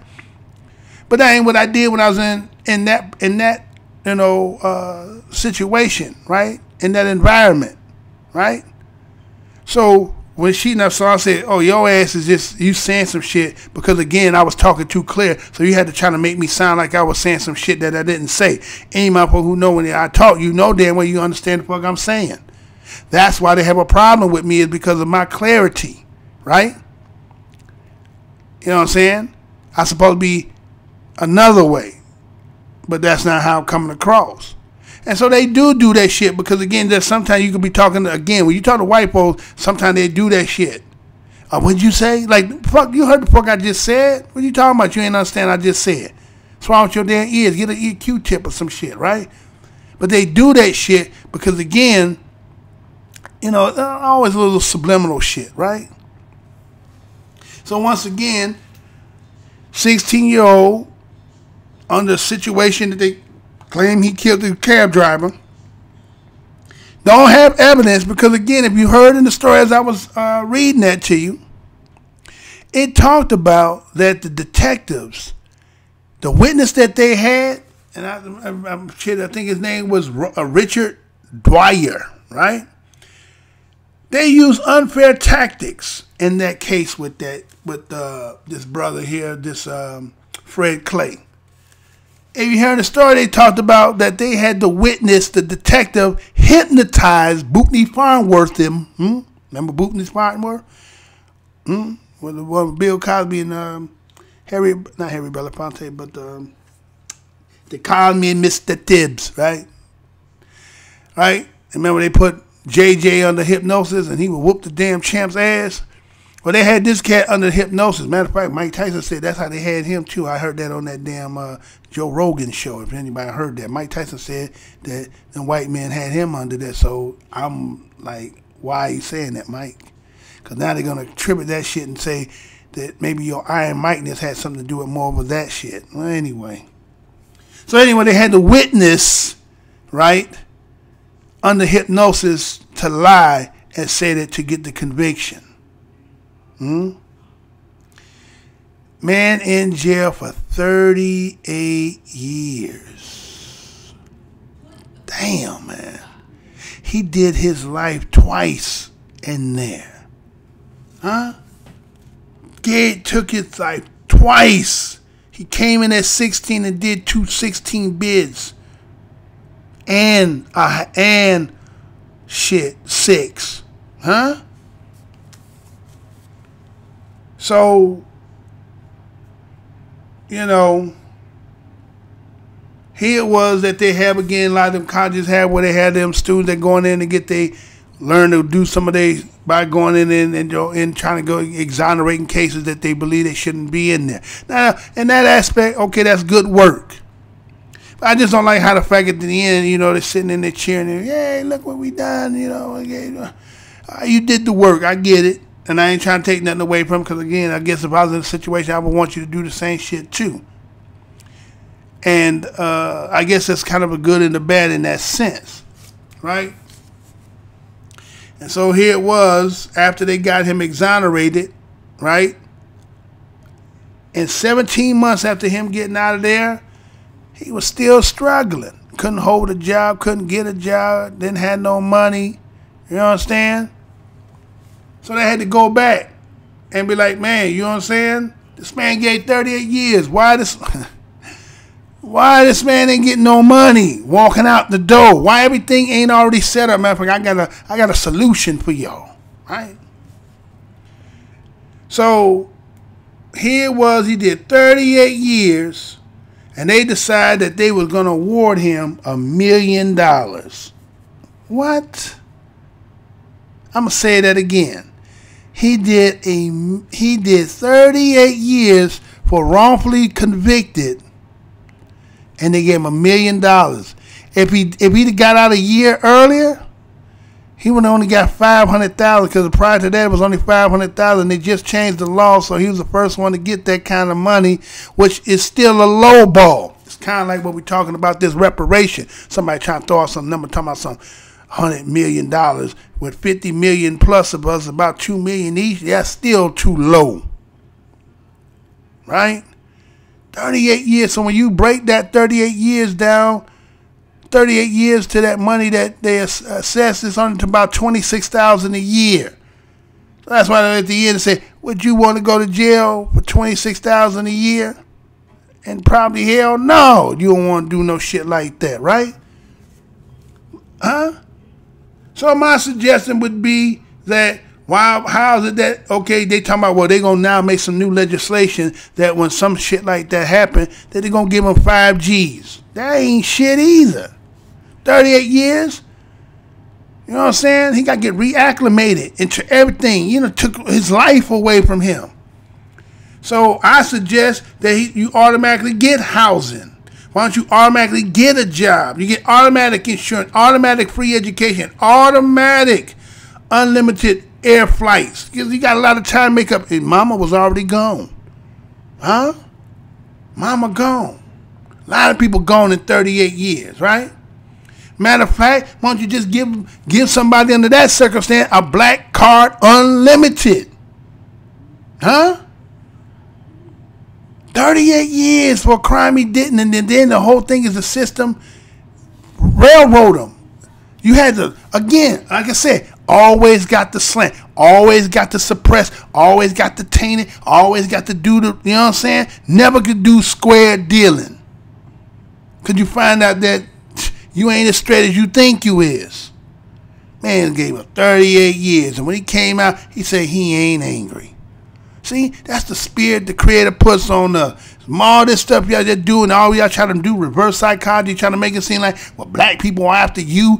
No, it's your own conscience telling you what you know you done did. You know you done did them wrong. You may not have done it per se, but it's just the history of you, again, being the beneficiaries of what your ancestors have laid. And you have not made any amends to create or correct it. But the Creator said, don't worry about it. He got this, and he doing it right before your eyes. It's a shame, man, that a man could get 38 years and give him $1 million. And then they said about how they had 300 something other people who was waiting. Huh? That system is terrible. It's in shambles. It's not even a system. It's a shitstem designed just for us. They don't give a care. Man, put 38 years and you just threw a bone at him. Ridiculous. Ridiculous. Moving on. All right, so, man. All right. Well, since we're all again, if a police sergeant can say, shoot the homeless, if they can write an article hiding on the fact talking about black English and you be incarcerated because of that, right? Right? And then you could be wrongfully convicted and found to be wrong or exonerated, then released. It's talking about 17 months and didn't give the man nothing, no home, no nothing, right? Well, what about making anything different from a damn politician? Well, let me show you what I seen. Be right back.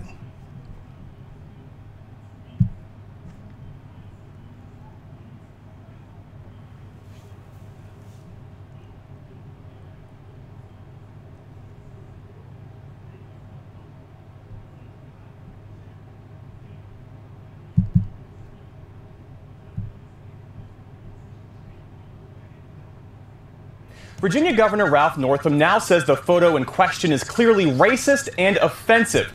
Calls for his resignation have been swift and are coming from all corners, including from some presidential candidates. But Northam so far is resisting the intense pressure to step down. Overnight, Virginia's Democratic governor apologized for this yearbook photo taken over 3 decades ago, saying this on Twitter. That photo and the racist and offensive attitudes it represents does not reflect that person I am today or the way that I have conducted myself as a soldier, a doctor, and a public servant. I am deeply sorry. The photo in question appearing on Governor Ralph Northam's 1984 medical school yearbook page. It shows a man in blackface and another in a KKK robe and hood. Northam did not specify which person he is, but did say that he intends to finish his term as governor. The racist image originally surfaced Friday afternoon on a far-right website that often promotes conspiracy theories. But backlash was swift from both sides, calling for Northam's resignation, Virginia Republicans and Democrats, including the former governor, major progressive groups, the NAACP, and Democratic presidential candidates. The Virginia Democrat was already under fire from conservatives after voicing support for a state measure to significantly loosen late-term abortion restrictions. So in this particular example, if a mother is in labor, I can tell you exactly what would happen. The infant would be delivered. The infant would be kept comfortable.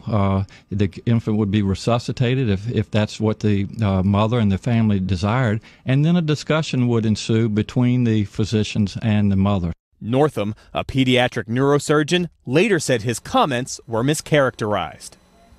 Now, Northam says he has no plans to resign over the photo. If he does step aside, he'd be succeeded by Virginia Lieutenant Governor Justin Fairfax. He's a 39-year-old African-American lawyer who's considered a rising star in Virginia Democratic politics.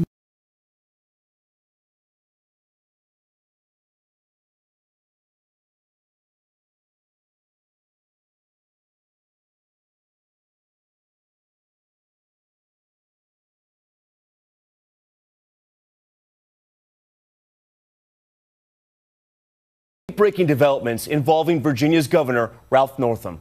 An explosive image surfacing from his medical yearbook page in 1984.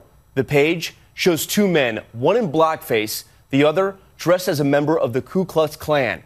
It was first posted by a conservative website just a short time ago, the governor admitting one of those men is him. ABC's David Curley leads us off. Calls tonight for Virginia's governor to resign because of this photo. One person in blackface, one in a Ku Klux Klan robe. It's part of Democrat Ralph Northam's 1984 medical school yearbook page. While the other pictures show Northam in a hat and sitting against a Corvette, he's not identified in the photo in question. Virginia Republican leaders saying tonight racism has no place in Virginia, and if Northam is in that picture, he should resign immediately. It comes as Northam, who is also a doctor, is under fire for his comments in support of a Virginia bill that would lift restrictions on late-term abortions. And it's done in cases where there may be severe deformities, there may be a fetus that's non-viable. So in this particular example, if a mother is in labor, I can tell you exactly what would happen. The infant would be delivered, the infant would be kept comfortable, the infant would be resuscitated if that's what the mother and the family desired, and then a discussion would ensue between the physicians and the mother. Conservatives accusing Northam of essentially supporting infanticide. David Curley joins us now tonight, and Governor Northam's office saying his abortion comments that we just heard have been taken out of context and that he obviously does not support the killing of an infant. But David, I want to focus what's just happened tonight. Moments ago, Governor Northam releasing a very different statement about that blackface photo. About the photo with the blackface and the Ku Klux Klan robe, he said, "I am deeply sorry for the decision to appear in that photo." He said it is clearly racist and offensive. As far as the calls for him to resign, he did not say he would. He said it will take time and serious effort to heal. Tom? David Curley with those explosive developments tonight. All right, David, thanks. Hi, everyone. George Stephanopoulos here. Thanks for checking out the ABC News YouTube.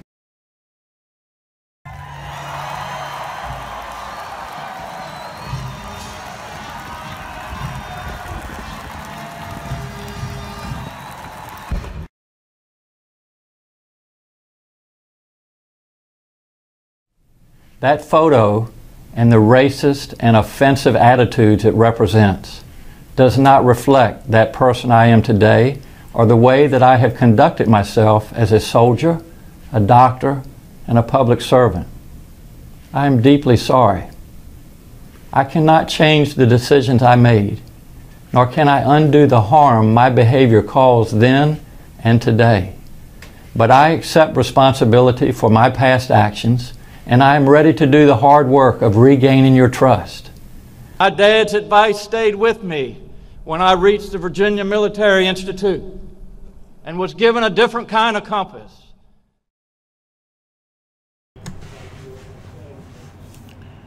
Northam tells Virginia Democrat it wasn't him in racist photo, won't resign. You know I'm going to say that again. Northam tells Virginia Democrat it wasn't him in racist photo, won't resign.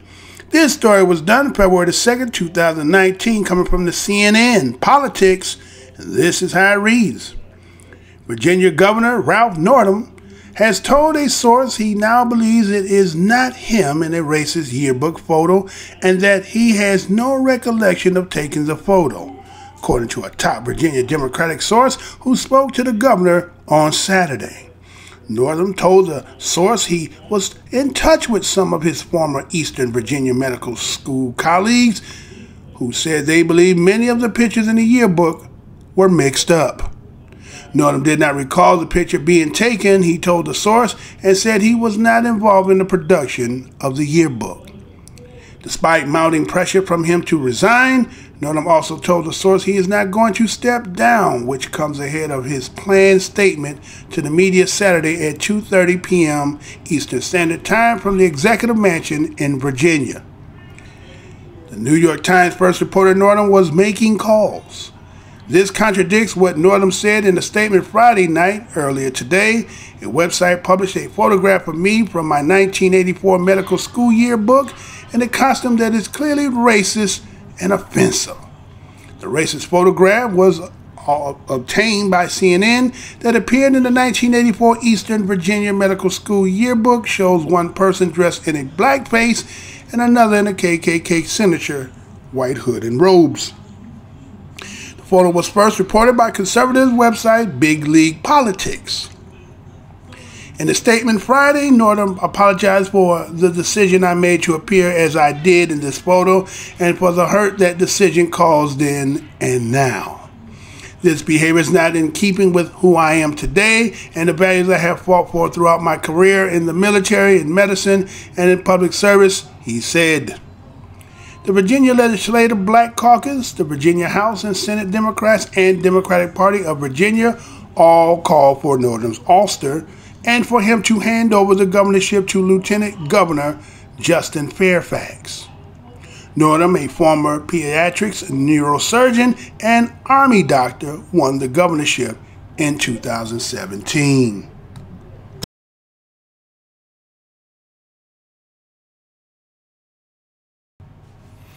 All right, so you have this governor from Virginia, right?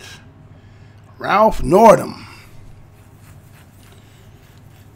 Somebody found the picture of 1984. I guess it was the, I think it was the book, right? School book. And so in it, you've seen the picture they displayed in the videos, right? He originally admits that that was him. And then he went back and started singing Shaggy. Wasn't me. Wasn't me. Huh? Saw you in the photo. Wasn't me. Which one was it of you? Wasn't me. Even his friends like, yeah, you know those high school yearbooks, you don't know who they is, and they can just mix the pictures around. You never know. They might say the name, but it might be somebody else. Well, sound like that same thing when that whole thing with the judge, right? We drink beers and, but that wasn't me. She said it was, right? You see how that just went away, right? So here he is again. He want us to believe that in Virginia they not like that. Again, this is 1619, 400 years. Virginia, right? Huh? So why would we be surprised that you have photos? And again, that was medical school. I mean, think about it. He said he was a soldier. So just imagine if you was in battle with him and got on the same uniform and you had a situation. Will race pop into it? Him being a doctor, can race pop into it? Being a politician, can race pop in it? All suspect. And he has the nerve to say he ain't resigning. Because he got a brother on deck. And that's Virginia, right? So some things never change. He gonna hold it till the wheels fall off. He gonna say, I'm sorry. He gonna read the apology and tell you he's sorry. Now again, people say, well, that was over 35 years ago. And it changed. We've been in this country for 400 years. And we ain't seen that kind of drastic change. So if you take you over 400 years, collectively, individually, you want to say in 35 years it could change? What would make you change? Did you go through some kind of rehab? Did you take in and live with people that, again, to cure your illness of, your phobia? You just self-medicated yourself, right? By, again, out of sight, out of mind, right? If I don't see him, then I ain't got to deal with it. So if I'm living on the hill and you down in the gutter, then I won't have that. But again, in my profession, I may run across you. Again, as a politician, might be my legislation. I might still be able to pull the moves, right? I may go for some things that may have some detriment to you, right? I could also be a doctor, again, as we were talking about the abortion, and be like, we can resuscitate the baby if you change your mind. But the whole job is really to just off it, right? Military, right? Hey, one of the other ones got him. So this again, we get to see the same old replay with a different person in it, right? We see the same old type of thing. We see a policeman, right? We seen a writer who writing about, again, black English, right? We have a man brother who was wrongfully convicted due to simple. They would cheat to get the conviction, right? Again, here's a politician. So again, it don't matter who you pull up, it's gonna always kind of have that element in it, right? Always, right? Till some real change comes. So anyway, move on off of that, right?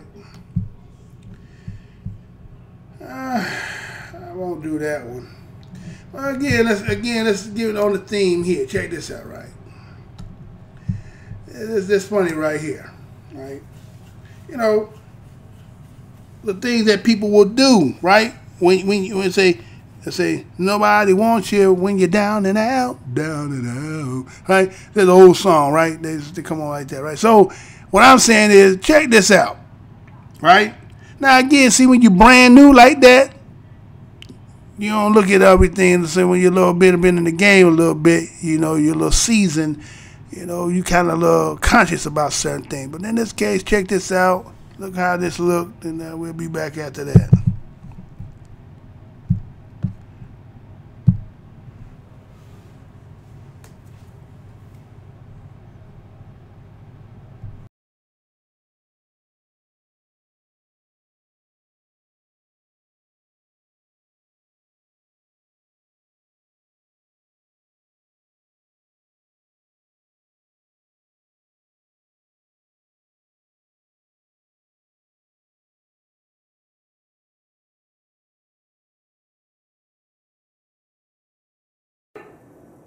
Hey, if you like that video, be sure to subscribe to our ABC7 Chicago YouTube channel.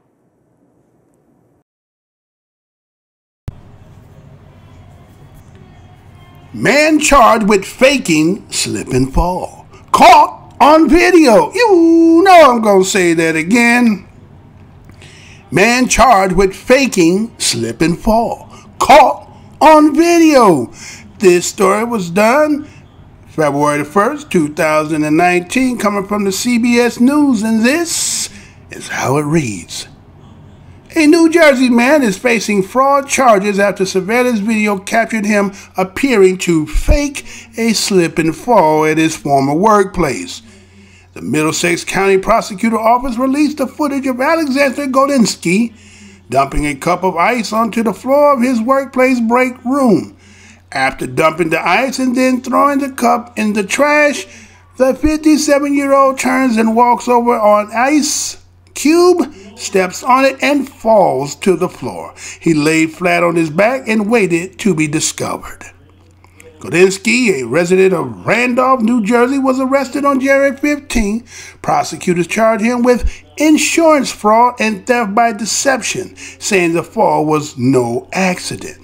According to CBS New York, the incident happened last year at an unnamed company in Woodbridge, New Jersey, where Golinsky worked as an independent contractor. CBS News spoke with Golinsky after his arrest. He was released with a summons until he faces a judge in February. Yes, I was brought to the police department, he told CBS New York. I didn't do it. It was a mistake. Investigators say the footage speaks for itself. After the incident, Golinsky filed a claim for an ambulance and treatment at the hospital for the injuries he claims he sustained. Prosecutors said this is still an active investigation and they are asking anyone with information to call them. The prosecution of insurance fraud is part of a statewide crackdown by New Jersey Attorney General Governor Greenwald officials said, according to CBS New York. All right, so we see Golinsky there. Say he need a payday. So he said he seen the opportunity. Got him a cup with some ice. Threw a cube down. So he knows the coast was clear. They one of the fakest falls you could see.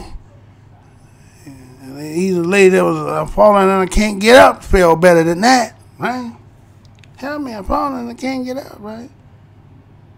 So he actually got paid. Till that all-seeing eye caught it. The all-seeing eye. See, when you're brand new, you kind of like, again, how they do those reality TVs when they first came on, right? When them first ones, well, I forgot the name of that show that they first did them, right? You know, everybody knew the camera was there, so again, they were a little apprehensive. They're not trying to show themselves. But after some time, when they got accustomed to the cameras on the daily, it's like they ain't even there, and then you just be who you be. And see, the thing is, you're so used to the cameras, to the fact that you ain't even conscious, to the simple fact that the all-seeing eye is in a place of business. So the first thing you should have did is you would have like, okay, let me do it in a spot where it wouldn't, you know, again, you got it in a blind spot, right? But no, not you. You did it. And then when it got caught, your excuse was you didn't mean it. Right? You didn't mean it. I didn't really mean it. It's too late now. You got paid, Chief. So guess what now? The old school Beretta don't do the crime if you can't do the time, yeah. So, you know, it is what it is. People do what you got to do sometimes to survive. Again, sometimes it don't work. I mean, I think about a lot of times when I was doing the reporting on the aspect about the shutdown. You know, when you really take everything that some people were talking about, it all boiled down to everybody was talking about because they need to pay bills. That's what life is all about, paying bills, right? That's all the fuck we doing, paying bills, huh? That's it. That's life, right? That's what they want you to believe. That's life. Our whole existence is about working to pay bills. So then when a situation like that, that's why people will do what they do, because they're tired. They don't want to be doing this shit. The way somebody else set up the game of Monopoly is in their favor. They the ones not working and driving and drinking and eating and flying. You know what I'm saying? Because it's got unlimited. They got the black card unlimited, right? So people who got to do that and struggle get tired, and they're like, man, I need a payday. I need some, and that's what create them kind of situations. So moving on. All right, so I'm pretty much at the most nitty-gritty of the show here. Matter of fact, let me do this. Let me do this. Let me get another PSA in there, right? Get another PSA. And then what I'll do is we'll go to this here, right? Because I think this one is kind of tripped out because a lot of people participate in this. And they done came out now. They done said something. So it's like, all right, did you hear about this? Because they got you. If you did it, they got you. What are you talking about, Mr. Blow Your Mind? Well, after the PSA, I'm sure we'll see what's happening. We'll get back to you after that.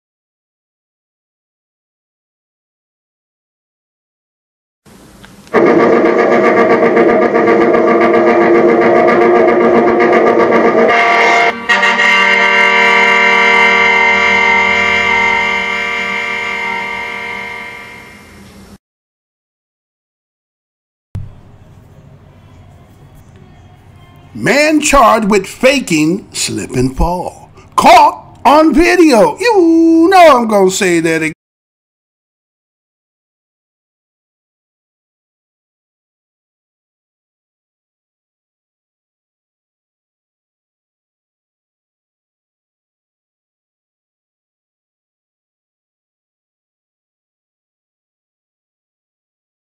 Two people of interest, Chicago police say, caught on camera.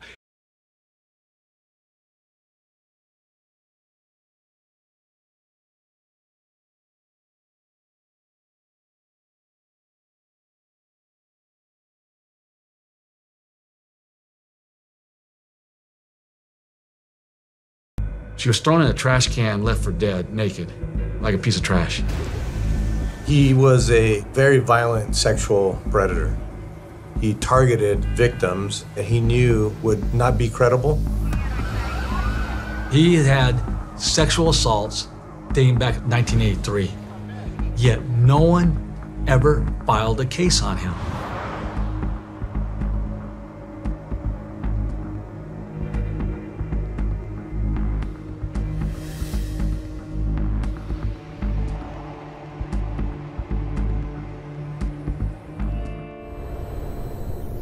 DNA analysis was a huge boom to forensic biology. However, it had certain problems that still existed prior, and that is, if you didn't have a suspect, it didn't solve the case. In the first days of DNA testing, if we had a profile and the detectives did not have a suspect, we couldn't do anything with that profile. We couldn't compare it to anything else. Perhaps we could compare it to other cases if they were within our laboratory, but if a case was happening in another state or another city, we wouldn't know about it necessarily. So that is one of the reasons why the CODIS system, or the Combined DNA Index System, came about. It involved legislation from every state in America to build this CODIS system. CODIS, as a database of information, keeps all of these DNA profiles and it compares them constantly against each other. If one crime were committed in one state and another crime were committed in another state, CODIS can link those two cases just simply by identifying a common DNA profile that was in both cases. It doesn't have to be by geography. It could also be by time. If two crimes were committed in the same area but separated by days, weeks, months, or even years, CODIS can still identify that common DNA profile between those two cases.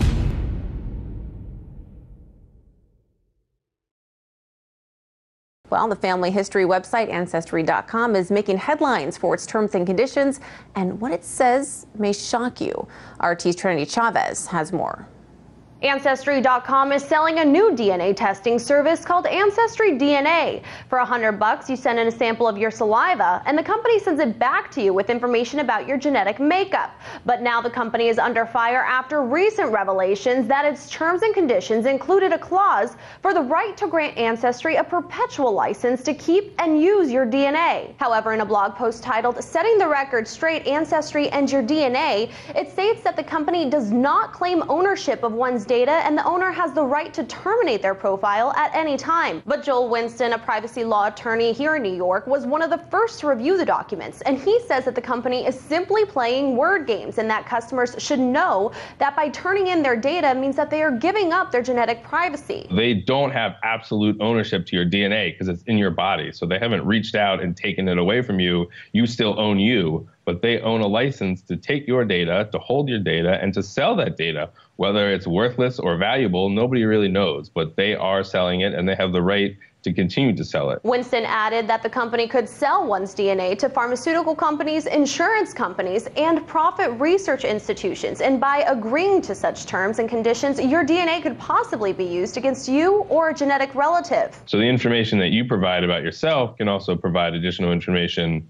about other relatives. And this has been used before in the life insurance industry and in the law enforcement industry where it's permissible. For example, if you have a genetic history of breast cancer, the insurance company could take that into consideration, and a genetic report of this type could be used as a pre-existing condition. But Ancestry told RT, "We only share user DNA data with Calico if we have the user's permission and the data we share is de-identified," meaning that the data is stripped away of any information that could link it back to its owner. Meanwhile, by consenting to the company's terms of use, you are also forfeiting your right for legal recourse against Ancestry. They do also have an arbitration clause, which they seem to not want to talk about in their release. The fact that if they did do something wrong or did do something illegal that they weren't allowed to do, you have no legal recourse against them.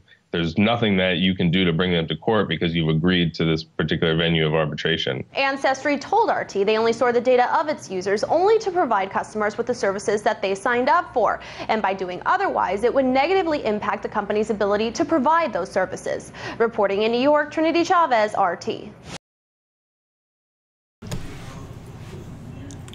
Major DNA testing companies sharing genetic data with the FBI. You know I'm going to say that again. Major DNA testing companies sharing genetic data with the FBI. This story was done today, February the 2nd, 2019, coming from the Bloomberg, and this is how it reads. The decision by a prominent consumer DNA testing company to share data with federal law enforcement means investigators have access to genetic information linked to hundreds of millions of people. Family Tree DNA, an earlier pioneer of the rapidly growing market for consumer genetic testing, confirmed late Thursday that it has granted the Federal Bureau of Investigation access to its vast trove of nearly 2 million genetic profiles. The arrangement was first reported by BuzzFeed News.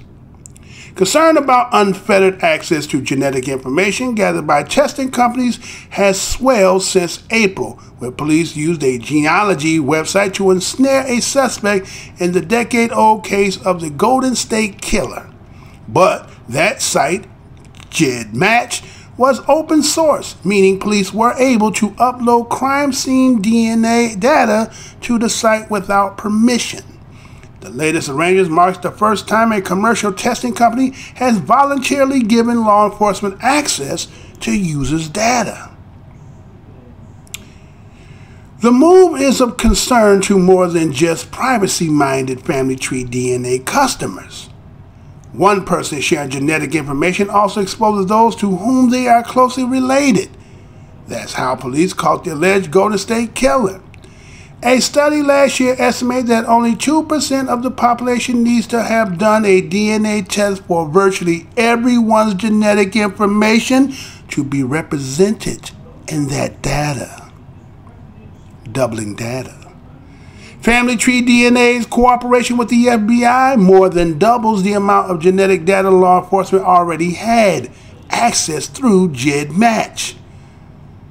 On a case-by-case basis, the company has agreed to test DNA samples for the FBI and upload profiles to its database, allowing law enforcement to see familiar matches to crime scene samples. Family Tree DNA said law enforcement may not freely browse genetic data, but rather has access only to the same information any user might. The FBI does not have unfettered access to the Family Tree DNA database, Bennett Greenspan, the company's founder and chief executive officer, said in a statement. The genealogy community expressed dismays. Last summer, Family Tree DNA was among a list of consumer genetic testing companies that agreed to a suite of voluntary privacy guidelines. But as of Friday morning, it had been crossed off the list. The deal between Family Tree DNA and the FBI is deeply flawed, says John Verdi, Vice President of Policy at the Future of Privacy Forum, which maintains the list. It's out of line with industry's best practice. It's out of line with leaders in the space and is out of line with the consumer's expectation. Some in the field have begun arguing that a universal government-controlled database may be better for privacy than allowing law enforcement to gain access to consumers' information. Family Tree DNA said its lab has received less than 10 samples from the FBI. Also said it has worked with the state and city police agencies in addition to the FBI to resolve cold cases. The genealogy community, their privacy and confidentiality has always been our top priority, the company said in an email response to questions. Consumer DNA testing has become big business. Ancestry.com, 23andMe, and Corporation alone have sold more than 15 million DNA kits. Concerns about an industry commit to privacy could hamper the industry's rapid growth. Since the arrest of the suspect Golden State Killer, more than a dozen other suspects have been apprehended using GEDmatch. By doubling the amount of data law enforcement have access to, those numbers are sure to surge. The real risk is not exposure of info, but that an innocent person could be swept up in a criminal investigation because his or her cousin has taken a DNA test, said Debbie Kennett, a British genealogist and author. On the other hand, the more people in the database and the closer the matches, the less chances there is that people will make mistakes. Updates with comments from company's founders in 6 paragraphs. All right, so all of you who done took them DNA tests, 23andMe and all that good stuff, what you thought they were going to do. Yeah, it got twofold. It's a double-edged sword. Yes, you was going to be able to find and tell you geographically where your ancestor came from. You know they're going to put you on the west coast of Africa. But they ain't going to tell you directly what family you was tied to, right? Do they do that? Do they tell you directly your family so you know what your last name is and all that? Possibility of last name of your ancestry? No, probably not, right? Because they need way more DNA than they got, right? But, you know, it does some people, you know, in the mind, right? You know, feel better. I seen Louis Gate doing Michael Strahan the other day, right? And there was another sister in there that did it too. And so they just did the document. They didn't do the blood test. They just did, you know, going back and finding the names and finding who it was. But to give your, you know, genetics through spit, and they're building a database. So anybody who has similar genes to you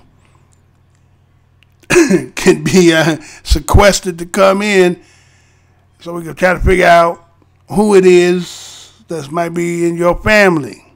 Because your genes is pretty similar to the one we found on this crime scene. See, because you never thought about, again, like all this stuff, right? You know, data, the stuff here, you know, just like me being on here and doing what I do, right? My voice is on here, being in my sound and my voice and my reading and my kind of, you know, and my tonage and all that stuff. So I guess voice activation in that system will resonate. That's Mr. Blows Your Mind, right? But I guess you get to the point where I guess it don't matter. But in that case, what else can they be doing with your DNA? Because it said, yes, you have the rights to your DNA, but they don't own that because, again, you still hold the body which is in, but what you sample you gave, there was a clause or fine print that they cannot be liable for anything, and then somehow end up being tied up to municipalities' DNA and their database is open source, and so that's what ended up happening, right? So it's so quick to give. You got to remember, if they give you something, right, they give you with the right hand, you better watch the left hand, right? So, you know, if you done already did it, ain't nothing you could do now. And if you haven't done it, you better think about it, right? Well, I wanted to make sure I had to get a show for y'all. Know, you know, again, due to the simple fact of my 90-day suspension, they make it a little bit harder for me to do what I do, but I'm going to do what I got to do, right? Again, I want to appreciate anybody who should come by and hear the video, seeing the stuff that is being presented on, you know, stuff that's out here. Again, if you haven't, go to Black Minds TV, which is BLAKMINDZ TV. Subscribe, right? Some of the videos that's already over there are stuff that's already here. I will be updating some new stuff over there. Again, you know, want to thank your subscribers, passerbys. Hit that like button, right? Thank you for your participation. Stay black. As always, John Henry Clark said, only friends we got is ourselves. And to the next video, you know how I got to get out this way. You know how I got to do it, right? You know, I got to close out that way, right? It just, okay, so let's see if I got it here. Where is my, there, go up there. All right, so let me go ahead and click it out. Again, I want to thank everybody. Hopefully Maybe they won't do the whole 90. If so, again, the more people I get over at the Black Minds TV, I will start doing lives over there. And that way I can just put tapings over here, but you can get the live show, because I would prefer for you to be there live to see some of your comments and just to know that some of y'all are still participants. So again, black love, peace, and hair grease and all that good stuff. Till the next show, y'all. Stay cool, stay smooth out here. Got some difficult days ahead of us.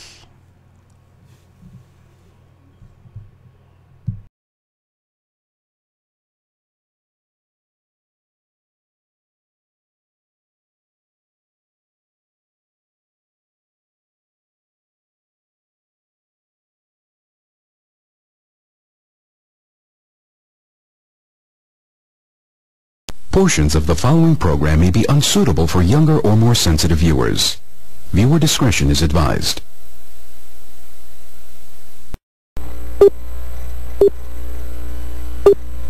Remember, the enemy has only images and illusions, behind which he hides his true motives. Destroy the image, and you will break the enemy. I'm here to tell you tonight that the businessmen, the mayor of this city, the police commissioner of this city, and everybody in the white power structure of this city must take a responsibility for everything. Can you feel it? Can you feel it? Luther and I, and everyone in this arena tonight, are unified by the same great American values. We're proud of our country. We respect our flag.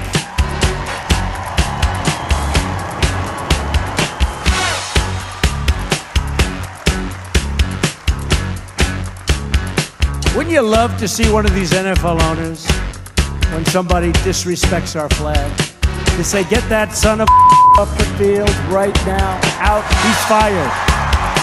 He's fired! Race is when you use your power and influence to subject people into inferiority. Utterances can't be racist. Look around you, man. They own this shit. They own this couch you sitting on, them shoes you got on your feet, this building, this school, this country, you. We're behind enemy lines, dog.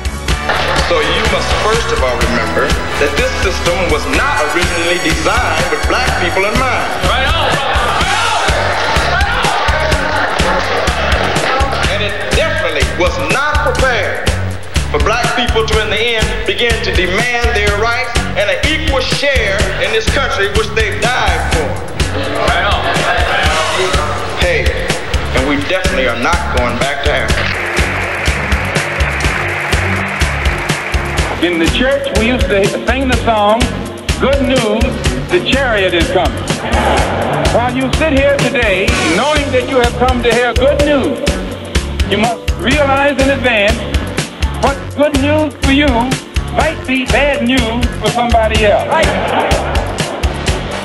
What good news for the sheep might be bad news to the wolf. They say, oh, things are getting so much better for you. In 1849, it was hitting blacks on the head 100 times a day. In 1990, they hit them 48 times a day. Isn't it better? Oh, it's got to be better. You're saved 52 blows. The only purpose of most black Americans on earth today is to destroy. I think that's noble. Italians love Italians. When Irish love Irish. But when a nigga loves a nigga, it's an unpardonable sin. They have blood in their hands. When we say they have blood in their hands, we are not saying him, George Bezos, went and killed. But white people colonized us. They dispersed us. They enslaved our people. They sucked our economy dry. They are still sucking it dry even today. That's white people. Tony Blair, George Bush, Napoleon Bonaparte, Leopold, Adolf Hitler, Benjamin Netanyahu. All white people, they are the same. They are racist and they are full of hate. I've been waiting for you. You have many questions, and though the process has altered your consciousness, you remain irrevocably human. Ergo, some of my answers you will understand, and some of them you will not. Concordantly, while your first question may be the most pertinent, you may or may not realize it is also the most irrelevant. Why am I here? Our world is coming crumbling down.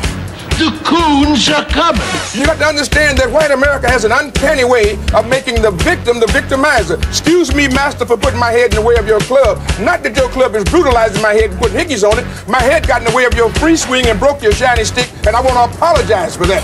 Your life is the sum of a remainder of an unbalanced equation inherent to the programming of the Matrix. You are the eventuality of an anomaly which, despite my sincerest efforts, I have been unable to eliminate from what is otherwise a harmony of mathematical precision. While it remains a burden assiduously avoided, it is not unexpected and thus not beyond a measure of control, which has led you inexorably here. There are more connections in the human body than there are stars in the galaxy. We possess a gigantic network of information to which we have almost no access.